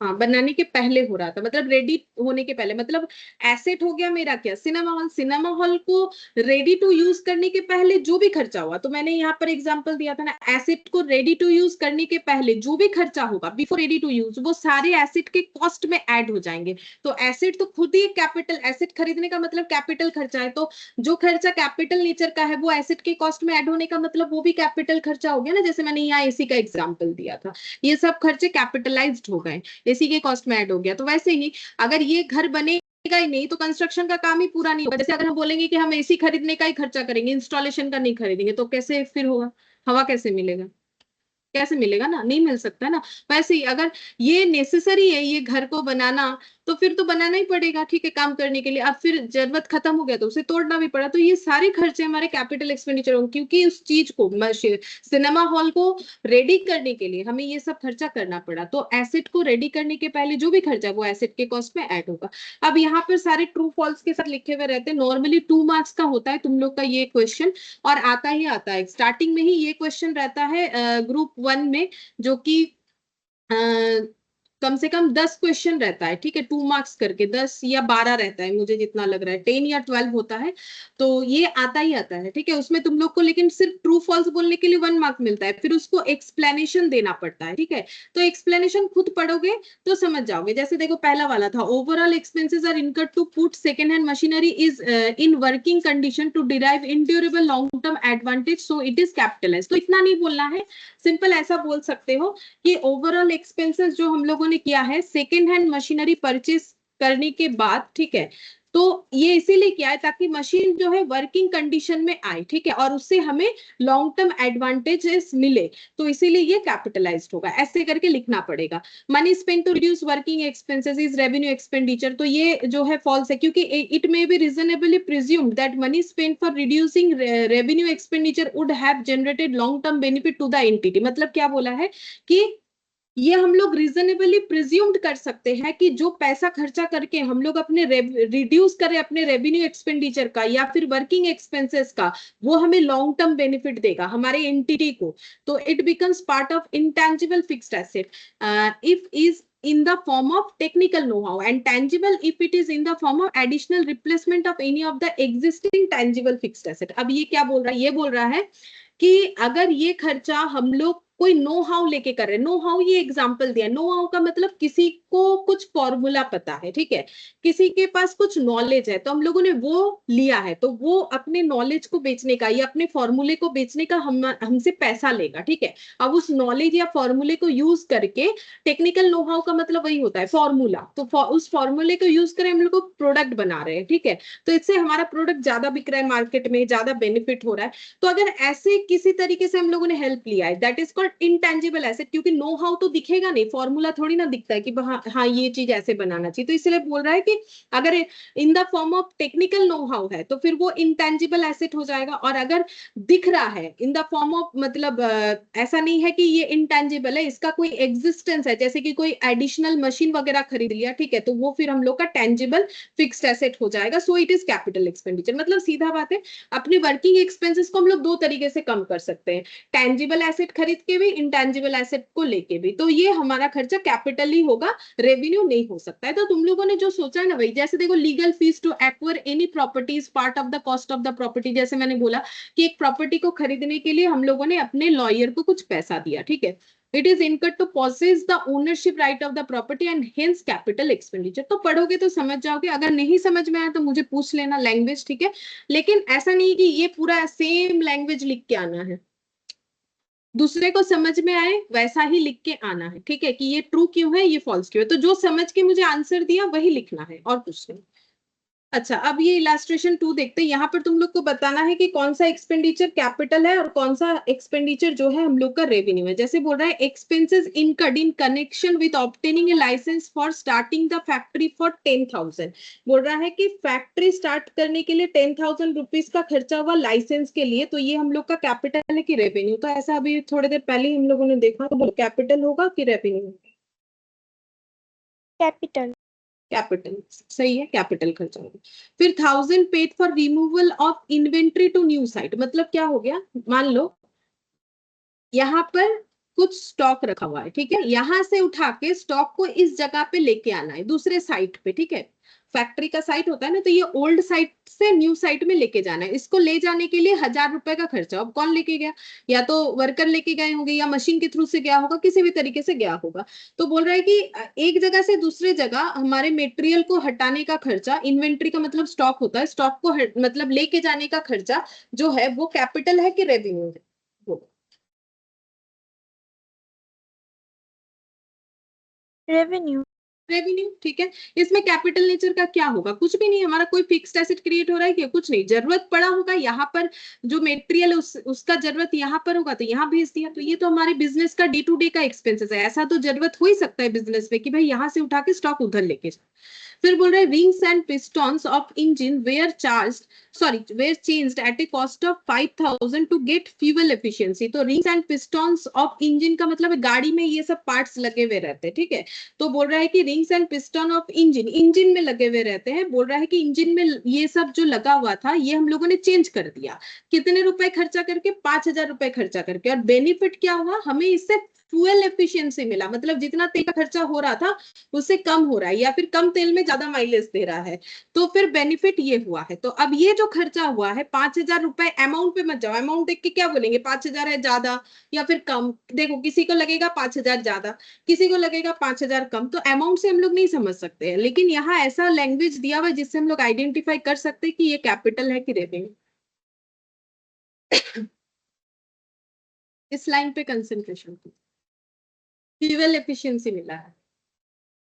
हमेशा सोचना है कि प्रेजेंट कंडीशन चेंज हुआ है, अगर हुआ है मतलब जहां कंफ्यूजन होता है ना कि कैपिटल है कि रेवेन्यू है, जैसे रिपेयर किया कैपिटल है कि रेवेन्यू है। अगर एग्जिस्टिंग कंडीशन चेंज हो रहा है तो कैपिटल है, अगर नहीं हो रहा है एज इट इज ही रहेगा रिपेयर के बाद भी तो रेवेन्यू है। बोलो, ये भी तो रिपेयर जैसा ही है ना कि हम लोगों ने ये सब जो है चेंज करवा दिया इंजन का। रेवेन्यू होगा।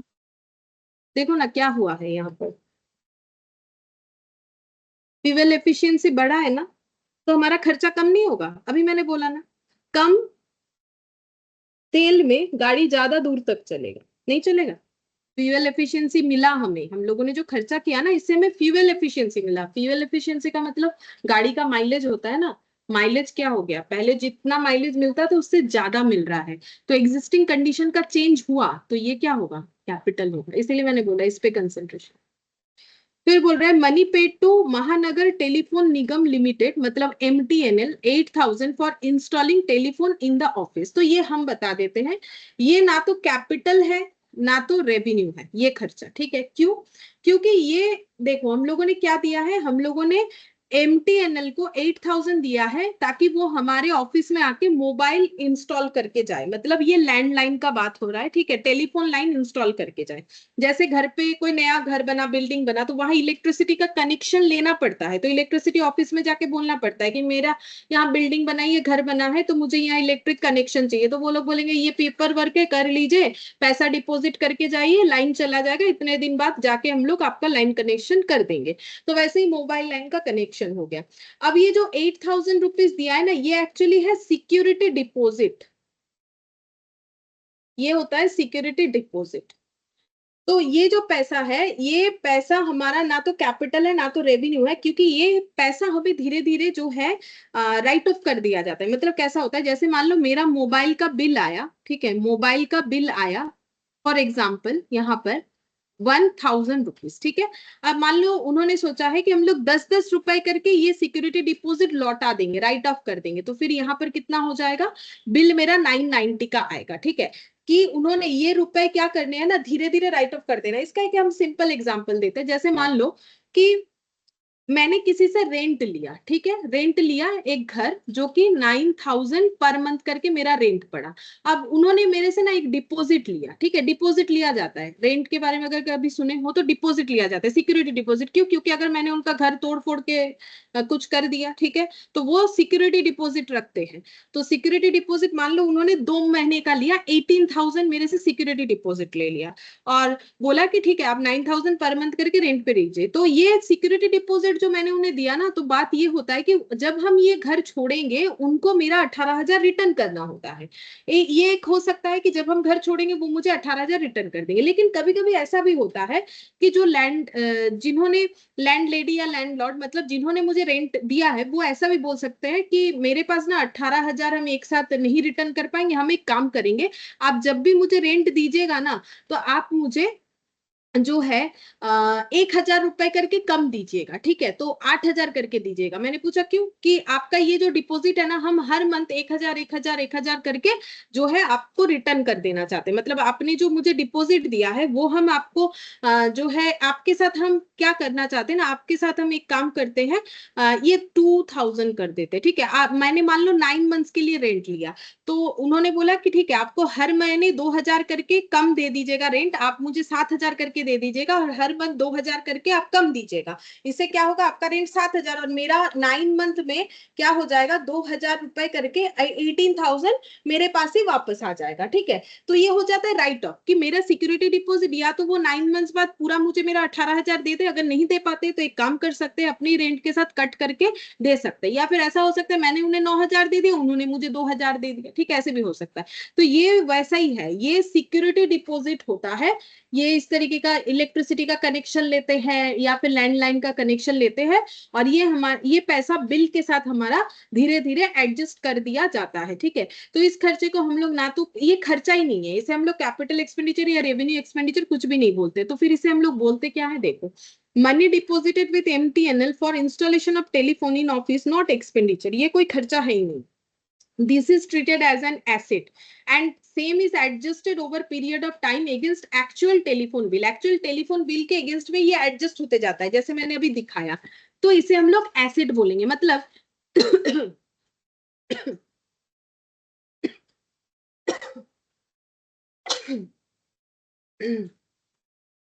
मेरा जो सिक्योरिटी डिपॉजिट है वो अगर मुझे रिटर्न मिल जाएगा, ठीक है, तो वो मेरे लिए एसेट ही हुआ ना। जैसे मैंने रेंट वाला एग्जांपल दिया कि मेरा जो सिक्योरिटी डिपॉजिट है वो मुझे वापस मिल जाएगा, तो वो मेरे लिए क्या हो गया, एसेट हो गया।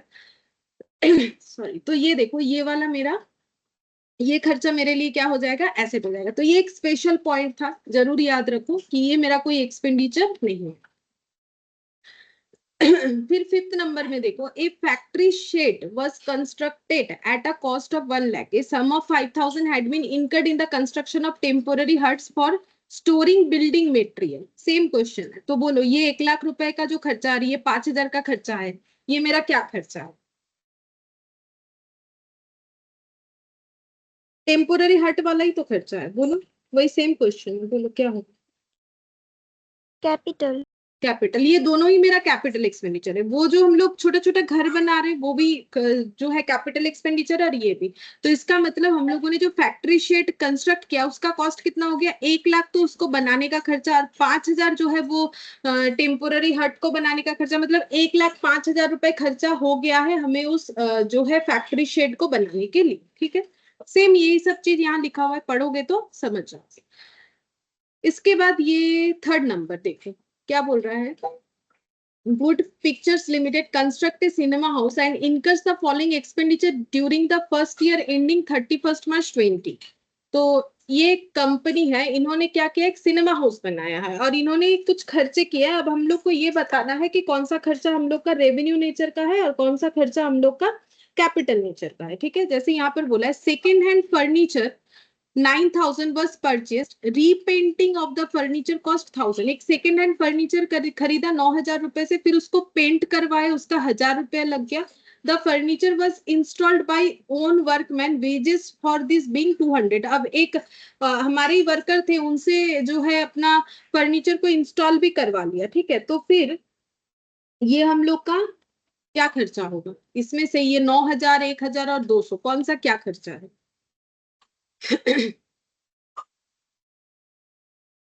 एसिड को पुट टू यूज के पहले याद करो सारे खर्चे, या फिर रेडी टू यूज के पहले,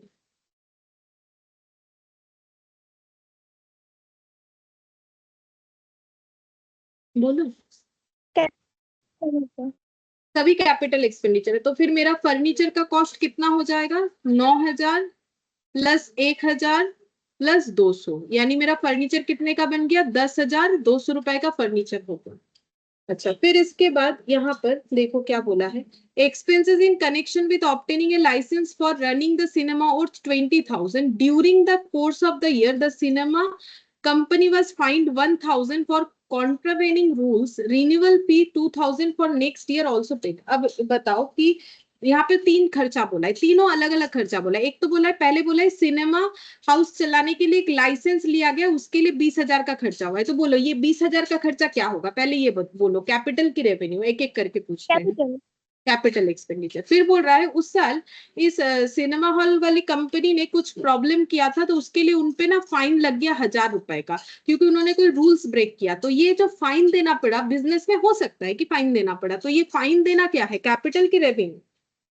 रेवेन्यू। रेवेन्यू, ये सब तो बिजनेस में लगा हुआ रहता है, ये रेवेन्यू एक्सपेंडिचर। अब इसके बाद हम लोगों ने अपने लाइसेंस को रिन्यू करवाया, और रिन्यू फीस जो है वो नेक्स्ट ईयर के लिए भी पे कर दिया। Renew fees 2,000 for next year also paid. तो हमारा इस साल का रिन्यू फीस दिया हुआ था, लेकिन हम लोगों ने क्या किया, ये जो फाइन वाइन भरा, तभी जो है नेक्स्ट ईयर के लिए भी रिन्यूअल फीस भर दिया 2,000 रुपए। तो ये 2,000 रुपए को हम लोग क्या बोलेंगे, 2,000 रुपए के खर्चे को इतना बोल सकते हैं, ये खर्चा तो है बट कैपिटल रेवेन्यू कुछ नहीं होगा। इसको हम लोग क्या बोलते हैं अकाउंट्स में, पता है? Prepaid expenses. प्रीपेड एक्सपेंसेस मतलब पहले से खर्चा कर दिया है, टाइम आने के पहले, मतलब हमारा खर्चा वो अभी लगने वाला नहीं था, लेकिन जैसे देखो हम बोल देते हैं, जैसे तुम लोगों ने जो फीस भरा है, मतलब हम लोगों को, ठीक है, पढ़ने के लिए, तो क्या पूरा कोर्स कंप्लीट करवा दिया मैंने? नहीं, ठीक है। तो तुम लोगों के लिए वो क्या है, प्रीपेड एक्सपेंसेस है, ठीक है, कि पहले से ही पूरा अमाउंट पे कर दिया है, बट अभी भी जो है पूरा जो है उसके अगेंस्ट में जो सर्विस मिलना है वो अभी तक नहीं मिला है, ठीक है, वो तो पूरा एक कोर्स के हिसाब से मिलेगा। तो इसको हम लोग बोल सकते हैं प्रीपेड, मतलब समय के पहले अगर खर्चा कर दिया। जैसे मान लो हम हर मंथ रेंट पे करते हैं, लेकिन मैंने 3 महीने का रेंट पहले से ही पे कर दिया, तो उसे बोलते हैं प्रीपेड एक्सपेंसेस। तो इस तरीके के खर्चे को बोला जाता है प्रीपेड एक्सपेंसेस, ठीक है। अच्छा, अब देखो यहाँ पर बोला है fire insurance 1,000 was paid on 1 October 2019 for 1 year. ये बहुत इंटरेस्टिंग है ये वाला क्वेश्चन, ये हम लिख के दिखाएंगे। क्वेश्चन नंबर 3, ठीक है। यहाँ पर क्या बोला है देखो, बोल रहा है कि फायर इंश्योरेंस का प्रीमियम हम लोगों ने पे किया 1,000 रुपए 1 अक्टूबर 19 को। तो 1 अक्टूबर 19, तो हम यहाँ पर लिखेंगे 1 अक्टूबर 19। क्यों यहाँ पर लिखेंगे, क्योंकि जिसका ये डेटा हम लोग बना रहे हैं उनका अकाउंटिंग ईयर कब क्लोज होता है, 31 मार्च 20 को। तो 31 मार्च 20 को अगर किसी का अकाउंटिंग ईयर खत्म होता है, अकाउंटिंग ईयर 12 मंथ्स का होता है, तो ये स्टार्ट कब हुआ होगा, 1 अप्रैल 2019 को, ठीक है। हम लोगों ने यहाँ पर इंश्योरेंस का खर्चा पे किया है, कितना पे किया है 1,000 रुपए पे किया है। और इंश्योरेंस कंपनी ने क्या बोला कि ये खर्चा आपका 1 साल का हुआ, मतलब इंश्योरेंस कंपनी बोल रहा है कि ये खर्चा आपका 1 साल का हुआ, मतलब 1 अक्टूबर से लेके हम यहाँ पर बोल सकते हैं कि 30 सितंबर तक मेरा 1 साल होगा 2020। मतलब हम ये कहना चाह रहे हैं कि मैंने इंश्योरेंस कंपनी को जो 1,000 रुपए दिया, बोला कि ये आपका 1 साल का खर्चा आपने पे कर दिया है, ठीक है। तो अब 1 अक्टूबर से लेके कितने दिन होने से 1 साल होता है, 30 सितंबर तक। लेकिन मेरा अकाउंट्स का ईयर कैसे चलता है, मेरा तो अप्रैल से लेके मार्च तक का चलता है, तो मुझे अकाउंटिंग ईयर के हिसाब से अपने खर्चे को सोचना पड़ता है, ठीक है। तो देखो मेरा ये जो 1,000 रुपए का खर्चा है ये तो पूरे इस पीरियड में हुआ है, ठीक है। लेकिन मेरा इस साल के अंदर ये कितना समय हो रहा है, ये हो रहा है 6 मंथ्स। ये देखो अक्टूबर से लेके मार्च, तो अक्टूबर नवंबर दिसंबर जैन फेब मार्च, और इधर देखो मार्च अप्रैल मई जून जुलाई अगस्त, मार्च खत्म हो गया, तो अप्रैल मई जून जुलाई अगस्त सितंबर, इधर 6 मंथ्स, ठीक है। तो इस अकाउंटिंग पीरियड में ये खर्चा 6 मंथ्स के लिए दिखाएंगे, और बाकी 6 मंथ्स का खर्चा इधर दिखाएंगे। तो ये जो 6 मंथ्स का खर्चा है ये कितना हो जाएगा, अगर 1,000 रुपए 1 साल का है तो 6 महीने का कितना हो जाएगा 500, और इधर भी कितना हो जाएगा 6 महीने का 500। तो ये जो 500 का खर्चा है ये इस अकाउंटिंग ईयर से रिलेट हो रहा है, और ये बाकी 500 के खर्चे को हम लोग बोलेंगे प्रीपेड एक्सपेंसेस। क्यों बोलेंगे, क्योंकि ये अभी तक हमारा अकाउंटिंग पीरियड स्टार्ट नहीं हुआ, बट उसका भी खर्चा हम लोगों ने पे कर रखा है 6 मंथ्स का। नेक्स्ट अकाउंटिंग पीरियड का 6 मंथ्स का इंश्योरेंस का खर्चा हम लोगों ने पे कर रखा है। मतलब नेक्स्ट अकाउंटिंग पीरियड कब चालू होगा, अप्रैल से 1 अप्रैल 2020 से लेके 31 मार्च 2021 तक, मतलब मेरा ये 2 अकाउंटिंग पीरियड देखो, ये देखो, एक मेरा स्टार्ट हो रहा है 1 अप्रैल 19 को, खत्म कब होगा 31 मार्च 2020 को। इसी अकाउंटिंग पीरियड का बात हमें बोला है, और यहाँ पर हो जाएगा 31 मार्च 21 को, ठीक है, ये हो जाएगा 31 मार्च 21 को खत्म होगा। अब हम लोगों ने क्या किया है, यहाँ पर ये देखो, ये देखो 1 अक्टूबर में हम लोगों ने एक खर्चा पे किया है, जिस खर्चे का जो लाइफ है वो कितने दिन तक है, 30 सितंबर 2020 तक का है, ठीक है। लेकिन मुझे क्या करना पड़ता है, अकाउंटिंग पीरियड के हिसाब से खर्चे को डिस्ट्रीब्यूट करना पड़ता है। तो ये 1000 रुपए मेरा यहाँ से यहाँ तक है, लेकिन ये टाइम पीरियड के हिसाब से मेरा अकाउंट्स नहीं चलता है, मेरा अकाउंट्स चलता है अप्रैल टू मार्च। तो मुझे इसका बेनिफिट यहाँ पर और यहाँ पर डिस्ट्रीब्यूट करना पड़ेगा। तो ये दोनों पीरियड 6 मंथ का आ रहा है, तो ये ड्यूरिंग द अकाउंटिंग पीरियड है, और ये उसके मतलब जो फ्यूचर अकाउंटिंग पीरियड होगा उसका है। तो ये 500 को हम लोग प्रीपेड वाला खर्चा बोलेंगे, और ये 500 को हम लोग बोलेंगे रेवेन्यू एक्सपेंडिचर, ठीक है। क्योंकि ये 1000 रुपए का खर्चा हम लोगों ने किस बात का किया है, फायर इंश्योरेंस के लिए किया है, तो इंश्योरेंस का खर्चा रेवेन्यू एक्सपेंडिचर होता है, लेकिन पूरा रेवेन्यू एक्सपेंडिचर नहीं है, ये रेवेन्यू एक्सपेंडिचर है, और ये प्रीपेड नेचर का एक्सपेंडिचर है। ये भी है रेवेन्यू, लेकिन फिलहाल ये प्रीपेड है। जब नेक्स्ट ईयर में हम लोग आ जाएंगे तब ये मेरा हो जाएगा रेवेन्यू एक्सपेंडिचर। इसके पहले इसको हम लोग प्रीपेड बोलेंगे। अकाउंटिंग ईयर खत्म होने के पहले अगर हम लोग खर्चा पे कर देते हैं तो वो हम लोग उसे प्रीपेड बोलते हैं। अच्छा, अब ये देखो, temporary huts were constructed costing 1200, they were necessary for the construction of the cinema, they were demolished when the cinema was ready. तो ये 1200 का खर्चा क्या होगा, रेवेन्यू की कैपिटल? ये तो बहुत बार करा, बहुत पॉपुलर क्वेश्चन है, आता है इसीलिए इतना बार दिया है। तो बोलो ये क्या होगा, कैपिटल की रेवेन्यू? कैपिटल। कैपिटल, ठीक है। अच्छा, अब नेक्स्ट यहाँ पर 4th नंबर बोल रहा है, state with reason how would you classify the following items expenditure। बोल रहा है ओवरहॉलिंग एक्सपेंसेस, मतलब मेजर खर्चा for engine of motor car to get better fuel efficiency. बोल रहा है कि इंजन में हम लोगों ने एक मेजर खर्चा करवाया 25,000 रुपए का, ताकि हमें बेटर फ्यूल एफिशिएंसी मिले। तो ये कैपिटल होगा कि रेवेन्यू होगा? अभी आया था फ्यूल एफिशिएंसी वाला, सेम कंसेप्ट से बताना। फ्यूल एफिशिएंसी मिलेगा तो हमारा खर्च कम हो जाएगा, तो ये क्या होगा, अगर हम लोगों ने अपना खर्चा कम कर लिया हमें बेनिफिट मिलेगा, तो कौन सा होगा, कैपिटल की रेवेन्यू? जरूर हमारा गाड़ी कुछ नया नहीं, हाँ कैपिटल, गाड़ी नया नहीं खरीदा बट गाड़ी को नया तो बना लिया ना, फ्यूल एफिशिएंसी बढ़ गया। Inauguration expenses 25 lakh incurred on the opening of a new manufacturing unit in an existing business। बोल रहा है कि हमारा ऑलरेडी एक बिजनेस है, हम लोग एक दूसरा उसका यूनिट बना रहे हैं, मतलब ब्रांच होता है ना, ठीक है, तो ब्रांच बना रहे हैं। ऑलरेडी एक नया एग्जिस्टिंग बिजनेस है जिसमें हम लोग एक नया यूनिट ओपन कर रहे हैं, और उसके लिए इनॉग्रेशन का खर्चा हम लोगों ने 25 लाख रुपए का किया है। तो फिर ये हम लोगों का रेवेन्यू खर्चा है कि फिर ये हम लोग का कैपिटल नेचर का खर्चा है? मतलब मेरा एक ऑलरेडी एग्जिस्टिंग बिजनेस है, उस बिजनेस का एक नया ब्रांच हम कहीं पर ओपन कर रहे हैं, तो उसको ब्रांच ओपन करने से इनॉग्रेट करते हैं ना, तो इनॉग्रेशन का खर्चा 25 लाख किया, तो क्या ये कैपिटल होगा कि रेवेन्यू होगा?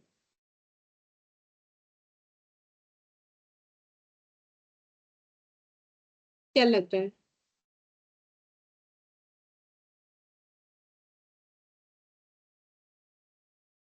इनॉग्रेशन मैंने उद्बोधन खर्च, रेवेन्यू। रेवेन्यू, ठीक है। तो ये तो हम लोग जस्ट एक नॉर्मल खर्चा कर रहे हैं, लेकिन मेरा बिजनेस तो एग्जिस्टिंग बिजनेस है, इसमें क्या फर्क पड़ेगा? मतलब ये तो मेरा एग्जिस्टिंग बिजनेस का मैंने एक एक्स्ट्रा यूनिट बना लिया, तो ये इनॉग्रेशन करवाया, अब लोगों को खिलाया पिलाया, ठीक है, उन्हें जो है थोड़ा एंटरटेन किया, तो वो सारे खर्चे मेरे रेवेन्यू खर्चे हैं। बोल रहे compensation of 2.5 crore paid to worker who opted for voluntary retirement. Voluntary retirement का मतलब होता है, रिटायरमेंट का एक एज होता है, उसके पहले अगर कोई इंप्लॉय बोलेगा कि हम रिटायर करना चाहते हैं तो उन्हें कंपेंसेशन देता है कंपनी। तो यहाँ पर बोला है 2.5 करोड़ पे किया है किसी वर्कर को कंपनी ने जिसने वॉलेंटरी रिटायरमेंट लिया है, ठीक है। तो ये जो है हम लोग का कैपिटल खर्चा है कि रेवेन्यू खर्चा है? ठीक है, बताओ क्या होगा? रेवेन्यू खर्च। रेवेन्यू होगा। कंपनी का तो ऐसा खर्चा चलते ही जाएगा, ठीक है। वर्कर के लिए वो कैपिटल रिसिप्ट हो सकता है, क्योंकि वर्कर को पैसा मिल रहा है, ये वन टाइम मिलेगा। लेकिन कंपनी के लिए तो ऐसा कब कौन एम्प्लॉय ऐसा रिटायर करेगा तो उसे उसके हिसाब से पेमेंट करना पड़ेगा। तो ये सब तो बिजनेस में लगा हुआ रहता है खर्चा, तो ये हम लोग का हो जाएगा रेवेन्यू एक्सपेंडिचर। अब 5th नंबर बोल रहा है कि 10,000 spent as travelling expenses of the director on trips abroad for purchase of capital asset. तो हमारी कंपनी के डायरेक्टर है, उनको हम लोगों ने अब्रॉड भेज दिया और उसके लिए उनको 10,000 रुपए दे दिए। मतलब अब्रॉड जाने का जो ट्रैवलिंग कॉस्ट है वो 10,000 है, दे दिया। अब वो गए क्यों थे? वो ऑफिस के काम से गए थे ताकि कुछ एसेट परचेस कर सके। तो ये 10,000 रुपए हमारा कैपिटल खर्चा है कि रेवेन्यू खर्चा है? कैपिटल। कैपिटल, क्योंकि जब हम लोग एसेट खरीदेंगे तब ये 10,000 रुपए उस एसेट के कॉस्ट में ऐड कर देंगे कि हाँ अच्छा ये 10,000 रुपए भी तो लगा था एसेट को खरीदने के लिए। फिर बोला है amount received from trade receivable during the year. अब ट्रेड रिसीवेबल का मतलब होता है डेटर, ठीक है। डेटर का मतलब जिनको हम लोगों ने क्रेडिट में कुछ बेचा था, फिर उन्होंने बाद में पैसा देने के लिए अप्रोच किया कि ठीक है आपका पैसा ले लीजिए। तो अमाउंट रिसीव्ड फ्रॉम बिजनेस के डेटर से जो पैसा लिया, तो ये हम लोग का क्या है? Capital expenditure. कैपिटल ये रिसिप्ट है, देखो पैसा मिला तो ये कैपिटल रिसिप्ट है कि रेवेन्यू रिसिप्ट है? बिजनेस में तो हर रोज सेल होगा, कोई ना कोई आके पैसा देगा, कोई कैश में लेके जाएगा, तो ये तो सेल का हो गया ना। तो सेल कर किया था हम लोगों ने किसी को उधार में, उसने आके पैसा दे दिया। तो ये जो पैसा हमें मिला, ये कैपिटल नेचर का पैसा मिला कि रेवेन्यू नेचर का मिला? रेवेन्यू। Revenue receipt. इसे हम लोग बोलेंगे रेवेन्यू रिसिप्ट, हम लिखवा देंगे रेवेन्यू रिसिप्ट और कैपिटल रिसिप्ट के बारे में। Amount spent on demolition of building to construct bigger building on the same site. एक जगह पे एक छोटा बिल्डिंग है, ठीक है, ये छोटा बिल्डिंग है, इसको हम लोगों ने तोड़फोड़ करके बड़ा बिल्डिंग बनाने के लिए तोड़फोड़ कर दिया, ठीक है। तो ये तोड़फोड़ का जो खर्चा है वो कैसा खर्चा है, ये पूछ रहा है।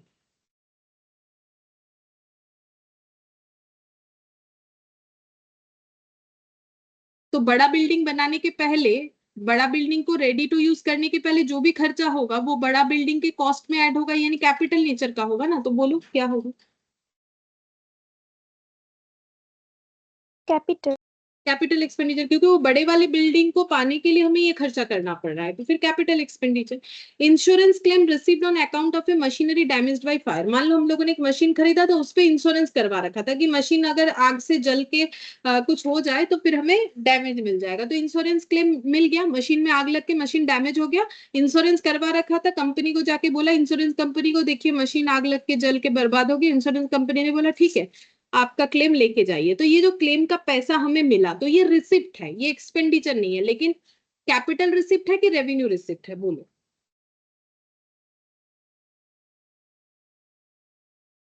सोच के देखो, इंश्योरेंस क्लेम क्या हमारे बिजनेस में डे टू डे बेसिस पे मिलता जाएगा? हर रोज कोई मशीन जलेगा मिलेगा, हर मंथ चलेगा ऐसा कुछ होगा? या फिर कभी कभार मिलेगा, अगर ऐसा कुछ इंसिडेंट हुआ तो मिलेगा। कैपिटल होगा। हाँ, ये हम लोग का कैपिटल रिसिप्ट होगा, ठीक है, रिसिप्ट होगा, ये देखो लिखा। अच्छा, फिर इलास्ट्रेशन 6, इसमें 2 पॉइंट है। बोल रहा है messrs ABC and company run a restaurant, they renovate some of the old cabin. Because of this renovation, some space was made free and number of cabins was increased from 10 to 13. The total expenditure was 20,000. ये capital है कि revenue बताना है? बोल रहा है कि एक रेस्टोरेंट था, उस रेस्टोरेंट को रेनोवेट कर दिया गया, पुराने केबिन को रेनोवेट किया, और रेनोवेट करके इस तरीके से इतने सुंदर से रेनोवेट किया कि वहीं पर और भी कुछ जगह निकल के आ गया। इस वजह से केबिन, जो पहले 10 केबिन थे वो इंक्रीज होके 13 केबिन हो गए, मतलब 3 केबिन उन्हें एक्स्ट्रा मिल गया। तो बोल रहा है 20,000 का इस पे खर्चा हुआ। तो ये जो खर्चा है ये कैपिटल नेचर का है कि रेवेन्यू नेचर का है? पहले सोचो, 3 केबिन एक्स्ट्रा हुआ तो इनका इनकम बढ़ेगा कि नहीं बढ़ेगा? कैपिटल होगा। कैपिटल होगा, क्योंकि इनका इनकम बढ़ेगा ना, 3 केबिन में और भी ज्यादा लोगों को बैठा सकते हैं। फिर यहाँ पर नेक्स्ट बोला है Messrs new Delhi financing company sold certain goods on instalment payment basis. 5 customer did not pay instalment, to recover such outstanding instalment the firms paid 10,000 on account of legal expenses. मतलब इन्होंने किसी को इंस्टॉलमेंट में कुछ बेचा था, अब लोग इंस्टॉलमेंट का पैसा नहीं दे रहे हैं, अब इनको वो पैसा निकलवाने के लिए इन्होंने जो है लीगल वे ले लिया है, इन्होंने लीगल खर्चा कर डाला 10,000 रुपए का, ताकि उन जो भी इंस्टॉलमेंट का पैसा इन्हें मिले, मतलब कोर्ट तक चले गए, 10,000 रुपए तक का खर्चा हो चुका है, तो ये 10,000 रुपए का जो इनका खर्चा लग गया, तो ये खर्चा क्या है, कैपिटल है कि रेवेन्यू? बोलो। बिजनेस में ऐसा तो हो ही सकता है ना कि हमारा पैसा कोई नहीं दे रहा है, हम लोग सोच रहे कोर्ट में जाएंगे, कोर्ट में जाके बोलेंगे कि भाई मेरा पैसा वापस दो, मतलब लीगल केस करेंगे रेवेन्यू। उसको, रेवेन्यू, ठीक है। तो लॉयर को जो भी पैसा देंगे वो हमारा रेवेन्यू खर्चा हो गया। फिर बोल रहा है messrs Ballabh and company of Delhi purchased a machine from messrs Shah and company of Ahmedabad. Messrs Ballabh and company spend 40,000 for transportation of such machinery. तो बोल रहा है कि एक कंपनी ने दूसरे कंपनी को मशीन बेचा, ठीक है। किसने बेचा? बल्लभ ऑफ कंपनी दिल्ली, उसने परचेज किया है, शाह एंड कंपनी अहमदाबाद, मतलब अहमदाबाद वालों ने दिल्ली वाले को बेचा। अब जो बल्लभ एंड कंपनी है उन्होंने 40,000 रुपए खर्चा किया है ट्रांसपोर्टेशन के लिए, उस मशीन को अपने दिल्ली तक लेके आने के लिए। तो फिर ये जो ट्रांसपोर्टेशन का खर्चा है, ये खर्चे को हम लोग क्या बोलेंगे? एसेट को लाने के लिए उन्होंने किया है, तो इस खर्चे को हम लोग क्या बोलेंगे? कैपिटल। कैपिटल एक्सपेंडिचर, ठीक है। तो वही सब लिखा हुआ है, बोल सकते हैं हम लोग। अच्छा, अब यहाँ पर ट्रू फॉल्स पूछ लेते हैं, फिर रेवेन्यू और कैपिटल रिसिप्ट 2 लाइन है वो लिखवा देंगे। बोल रहा है the nature of business is not important criteria in separating an expenditure between capital and revenue. बोल रहा है कि बिजनेस का नेचर क्या है वो जरूरी नहीं है समझना कैपिटल रेवेन्यू एक्सपेंडिचर को आइडेंटिफाई करने के लिए, कि बिजनेस का नेचर समझना जरूरी है कि नहीं है। बोल रहा है कि जरूरी नहीं है, ऐसा इन्होंने बोला है। क्या ये बात सही है? आज जब हम पढ़ा रहे थे तो एग्जाम्पल दे रहे थे ना स्टार्टिंग में, कि किसी के लिए फ्लैट उसका स्टॉक हो सकता है, किसी के लिए फ्लैट उसका एसेट हो सकता है। मेरे लिए मेरा लैपटॉप एसेट है, जिससे मैंने खरीदा उसके लिए वो स्टॉक है। तो वो तो बोलेगा, जब भी वो लैपटॉप खरीद के लेके आएगा वो बोलेगा मेरा रेवेन्यू एक्सपेंडिचर है। लेकिन हम अगर लैपटॉप खरीदेंगे हम तो बोलेंगे मेरा कैपिटल एक्सपेंडिचर है। हम मोबाइल खरीदेंगे कैपिटल एक्सपेंडिचर, हम एसी खरीदेंगे कैपिटल एक्सपेंडिचर। तो नेचर ऑफ बिजनेस मायने तो रखता है। तो बोलो ये क्या होगा, ट्रू या false? True. Nature of business is not important criteria in separating an expenditure False. between, false ना, not बोला था। Expenditure incurred for major repair of the asset so as to increase its productivity capacity is revenue in nature। बोल रहा है हम लोगों ने एक एक्सपेंडिचर किया है जो कि मेजर रिपेयर का किया है, ताकि एसेट का जो प्रोडक्टिविटी कैपेसिटी वो इंक्रीज हो जाए, और ये खर्चा फिर रेवेन्यू नेचर का है। ये ट्रू होगा कि फॉल्स होगा? अगर एसेट का प्रोडक्टिव कैपेसिटी बढ़ेगा तो फिर ये कैपिटल होगा कि रेवेन्यू होगा? इन्होंने तो बोला है रेवेन्यू होगा। मैंने एग्जांपल False. दिया, फॉल्स होगा ना। अब मैंने एग्जांपल दिया ना, मशीन पहले 100 यूनिट पर डे करती थी, अब 150 यूनिट पर डे करती है, तो फिर कैपिटल एक्सपेंडिचर। ये फॉल्स हो गया। अच्छा, फिर बोल रहा है amount spent as lawyers fees to defend a suit claiming that the firms factory side belong to the plaintiffs land is capital. Same वही वाला क्वेश्चन दिया है। बोलो ये कैपिटल एक्सपेंडिचर है कि रेवेन्यू? किसी ने केस कर दिया कि भाई आपका जमीन Revenue. रेवेन्यू, तो ये हम लोग का फॉल्स हो जाएगा। Amount spend for replacement of worn out part of machine is capital expenditure. अगर हम लोगों ने ओर्न आउट पार्ट को रिप्लेस कर दिया तो ये रिप्लेसमेंट का खर्चा कैपिटल एक्सपेंडिचर बता रहा है। सेम टाइप ऑफ क्वेश्चन है, सेम चीज False. दिया। False. Legal fees to acquire property is capital expenditure. Property को एक्वायर करने के लिए जो लीगल फीस पे होता है वो कैपिटल एक्सपेंडिचर है। True. True. Amount spent for construction of temporary huts which were necessary for construction of the cinema house and were demolished when the cinema house was ready is capital expenditure। बोलो। True. True. बोल रहा है money spend 10,000 at travelling expenses of the director on trips abroad for purchase of capital asset. अभी अभी किया, same चीज दिया है। तो ये कैपिटल एक्सपेंडिचर रेवेन्यू या प्रीपेड रेवेन्यू एक्सपेंडिचर? बोलो। Capital. Capital expenditure. अच्छा, फिर नेक्स्ट यहाँ पर बोला है amount of 5,000 spent as lawyers fees to defend suit claiming that the firms factory side belong to the plaintiffs land. बोलो। ये भी सेम दिया है, रेवेन्यू एक्सपेंडिचर, ठीक है। Entrance fee for 2,000 received by Ram and Shyam social club. मतलब club में क्या करना है, क्लब में होता है ना कि क्लब के मेंबर होने के लिए हमें एंट्रेंस फीस देना पड़ता है। तो बोल रहे हैं एंट्रेंस फीस दिया है 2,000, रिसीव्ड किया है, received by Ram and Shyam social club. तो ये क्लब का नाम है Ram and Shyam social club. तो ये जो फीस जिसने भी दिया है वो फीस जो है वो क्लब के लिए फीस क्या है, कैपिटल रिसिप्ट है, रेवेन्यू रिसिप्ट है, या कैपिटल एक्सपेंडिचर है? पहले तो ये सोचना है कि एंट्रेंस फीस क्लब को मिला है तो फिर वो रिसिप्ट होगा कि एक्सपेंडिचर। हाँ बोलो। Capital receipt. हाँ ये कैपिटल रिसिप्ट होगा क्योंकि एंट्री करने के लिए एक ही बार देना पड़ता है। Subsidy of 40,000 receipt from government for working capital by A manufacturing concern. तो गवर्नमेंट हमें सब्सिडी देती है ना, छूट देती है, ठीक है, कि आप जैसे गवर्नमेंट ना कंपनी को कैसे बोलती है, आप कोई बैकवर्ड एरिया में जाके फैक्ट्री लगाइए, आपको सब्सिडी दे देंगे। क्यों होता है ना, बैकवर्ड एरिया में लोगों का इंप्रूवमेंट कम होता है, तो फैक्ट्री वैक्ट्री लगेगा, लोगों को काम मिलेगा, ठीक है। तो वैसे ही, कुछ गवर्नमेंट का कुछ कंडीशन होता है, वो फुलफिल करने से गवर्नमेंट कभी कभी हमें सब्सिडी देती है, हमें यानी कंपनियों को, ठीक है। तो सब्सिडी मिला है 40,000 receipt from government for working capital. अब वर्किंग कैपिटल के लिए सब्सिडी मिला है। वर्किंग कैपिटल का मतलब होता है बिजनेस के डे टू डे के कामों को करने के लिए। तो गवर्नमेंट कभी कभी हमें जो है अपने खर्चे, बिजनेस के खर्चे पे करने के लिए भी सब्सिडी देती है।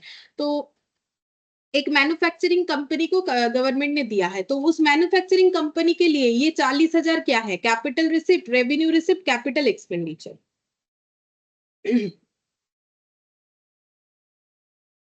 पहला बात है रिसिप्ट है, ठीक है। तो एक्सपेंडिचर को छोड़ो क्योंकि उससे तो पैसा मिला।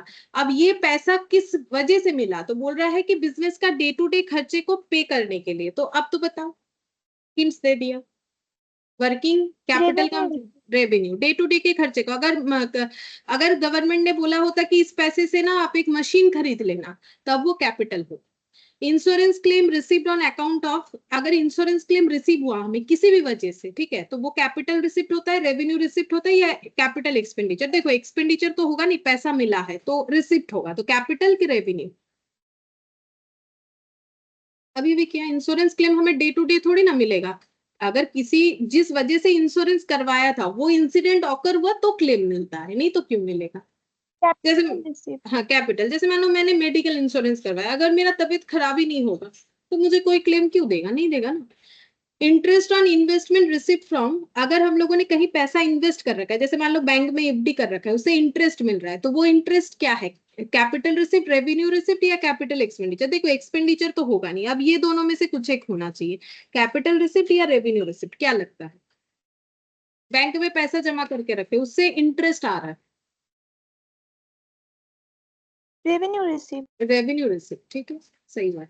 Amount receipt from IDBI as a medium term loan for augmenting working capital is, अच्छा, तो आईडीबीआई जो बैंक है वहां से हम लोगों ने क्या किया है, एक लोन लिया है, टर्म लोन। टर्म लोन का मतलब होता है जैसे कि 2 साल का, 3 साल का एक टाइम होता है, ताकि हम लोग अपना वर्किंग कैपिटल मतलब बिजनेस के डे टू डे खर्चे को पे कर सके, उसके लिए हम लोगों ने लोन लिया है। तो ये जो लोन लिया है, ये लोन का अमाउंट हमें जो मिला, ये कैपिटल एक्सपेंडिचर है, रेवेन्यू एक्सपेंडिचर है, या कैपिटल रिसिप्ट है। पहला बात है, क्या ये एक्सपेंडिचर है, ये तो एक्सपेंडिचर है ही नहीं, तो फिर क्या होगा आंसर। लोन मिला तो ये खर्चा कहाँ है, लोन मिला तो हमें तो पैसा मिला ना, इंटरेस्ट देना पड़ेगा वो बात अलग है, वो खर्चा है, लेकिन लोन का अमाउंट जो आया वो तो रिसिप्ट है।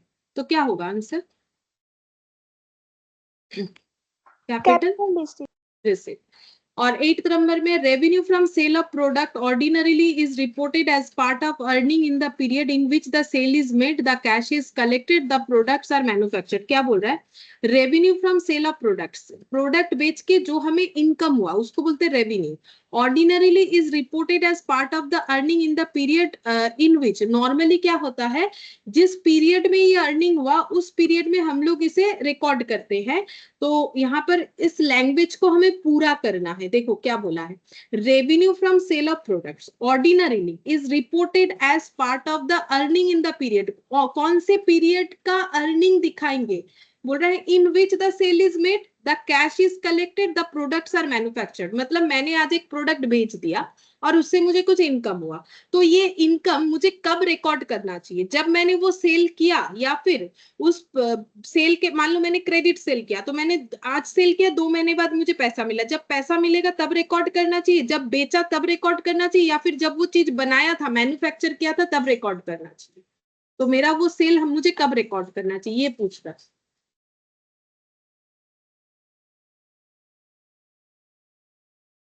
देखो अकाउंट्स जब का मैंने रूल, हाँ बोलो बोलो। जब मैंने वो बेचा था। हाँ, सेल इज मेड, इसे बोलते हैं हम लोग अकाउंट्स में एक्चुअल कंज्यूम, अगर जब पैसा मिला तब करेंगे तो कैश बेसिस हो जाता है, अकाउंट्स कभी कैश बेसिस पे नहीं चलता है, एक्चुअल बेसिस पे चलता है। ठीक है, मैंने क्रेडिट सेल किया, बट जब सेल किया तब रिकॉर्ड करेंगे, जब बनाया उसके साथ क्या लिंक है, उसके साथ तो कोई नहीं होगा। If repair cost is 25,000, white wash expenses 5,000, both these expenses related to presently used building। एक बिल्डिंग ऑलरेडी हम लोग यूज कर रहे हैं, उसमें हम लोगों ने व्हाइट वॉश करवाया, उसको रिपेयर करवाया, तो दो खर्चा बता दिया। Cost of extension of building, building को थोड़ा एक्सटेंशन भी किया, 2.5 लाख रुपए खर्चे हुए। And cost of improvement in electrical wiring system is 19,000। The amount to be expensed is, बोल रहा है कि टोटल हम लोगों ने कितना खर्चा किया, ये पूछा जा रहा है ना। यहाँ पर तो कुछ जोड़ना चाहिए था, सिर्फ बोल दिया द अमाउंट टू बी। अच्छा, एक्सपेंस्ड का मतलब रेवेन्यू एक्सपेंडिचर, यहाँ पर लिखा था ना मैंने एक्सपेंस्ड आउट, यहाँ पर लिखा था ना, देखो एक्सपेंस्ड आउट, ये लैंग्वेज अगर दिया हुआ है तो वो रेवेन्यू एक्सपेंसेस को बता रहा है। तो बोल रहा है कि इसमें से कौन सा खर्चा हमारा रेवेन्यू एक्सपेंडिचर है, ये बताओ।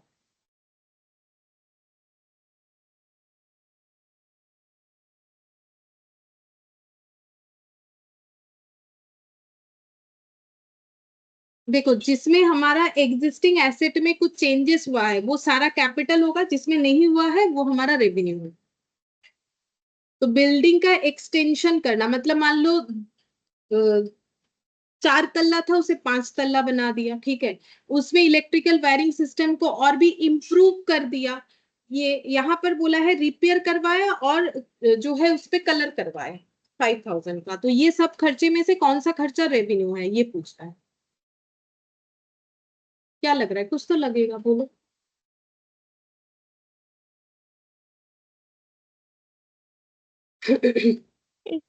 कॉस्ट। रिपेयर्स कॉस्ट, हाँ 25,000, ये हम लोग का जो है रेवेन्यू है। सही बात है, क्योंकि ये रिपेयर करवा के हमारा कोई बेनिफिट हुआ है ऐसा हमें नहीं बोला है। और ये व्हाइट वॉश भी, व्हाइट वॉश करवा दिया तो क्या हुआ, जैसे मान लो हमारे घर पे हम लोगों ने कलर करवा दिया, तो क्या घर से में कुछ बेनिफिट मिलेगा, नहीं। कलर करवा दिया तो घर का थोड़ा लाइफ बढ़ेगा और कुछ नहीं, घर थोड़ा अच्छा दिखेगा, ठीक है। तो वो तो मेंटेनेंस है, अगर नहीं करवाएंगे कलर तो फिर घर तो खराब हो जाएगा ना। लेकिन ये जो है बिल्डिंग को एक्सटेंड करवा दिया, इलेक्ट्रिकल वायरिंग सिस्टम को एक्सटेंड करवा दिया, इंप्रूव करवा दिया, तो ये सब हमारा कैपिटल नेचर का है। मतलब 2,50,000 और 19,000 कैपिटल एक्सपेंडिचर, और ये 25,000 और 5,000 रेवेन्यू है, यानी 30,000 का खर्चा हमारा रेवेन्यू एक्सपेंडिचर। तो ये हो गया है। बस रिसिप्ट का 2 लाइन है, वो हम लिखवा देते हैं कि रिसिप्ट को हम लोग कैसे आइडेंटिफाई करेंगे। अगर एक्सपेंस आइडेंटिफाई कर लेते हैं तो रिसिप्ट भी हम लोग कर सकते हैं। तो रिसिप्ट का मतलब होता है रिसीवेबल और रिसिप्ट, अगर हमें मिल गया है वो पैसा तो भी रिसिप्ट है, और अगर मिलने वाला है तो भी रिसिप्ट है। अब रिसिप्ट भी दो तरीके का हो सकता है, कैपिटल और रेवेन्यू।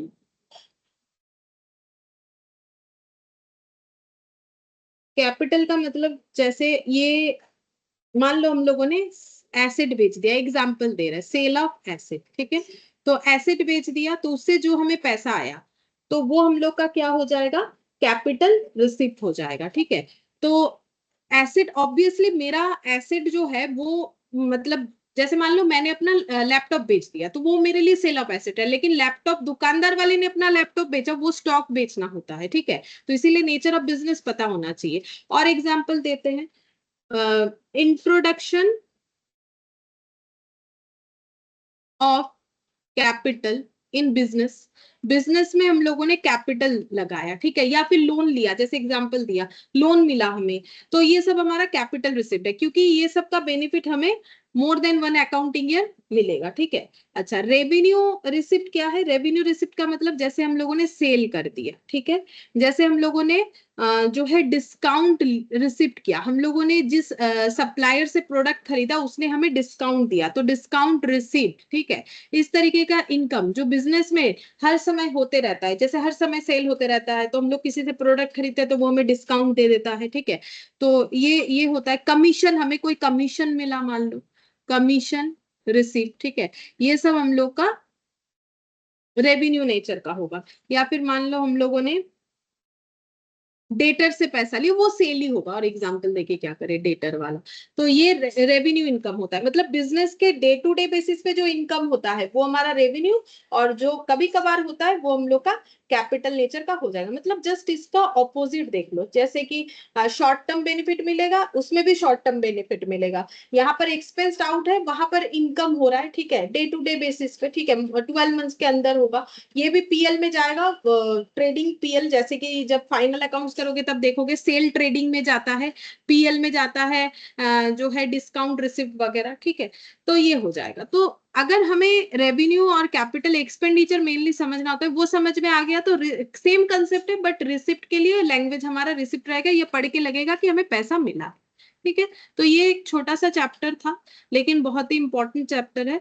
तो ये हम लोग का कंप्लीट हो गया। इससे तुम लोग का एग्जाम में क्वेश्चन आता है कम से कम 12 इंटू 2 24 मार्क्स या फिर 20 मार्क्स, मुझे थोड़ा सा याद नहीं आ रहा है, आता है। और ये सब जो लैंग्वेज है वो पढ़ के देख लेना है कि कैसे करके हमें एक्सप्लेन करना चाहिए, ठीक है। हूबहू नहीं लिखना है कि एकदम ऐसे ही लिखना है, बट हाँ एक सिस्टम में लिखना है कि भाई ये वाला मेरा कैपिटल एक्सपेंडिचर है because this is the reason, ठीक है, ऐसे करके लिखना।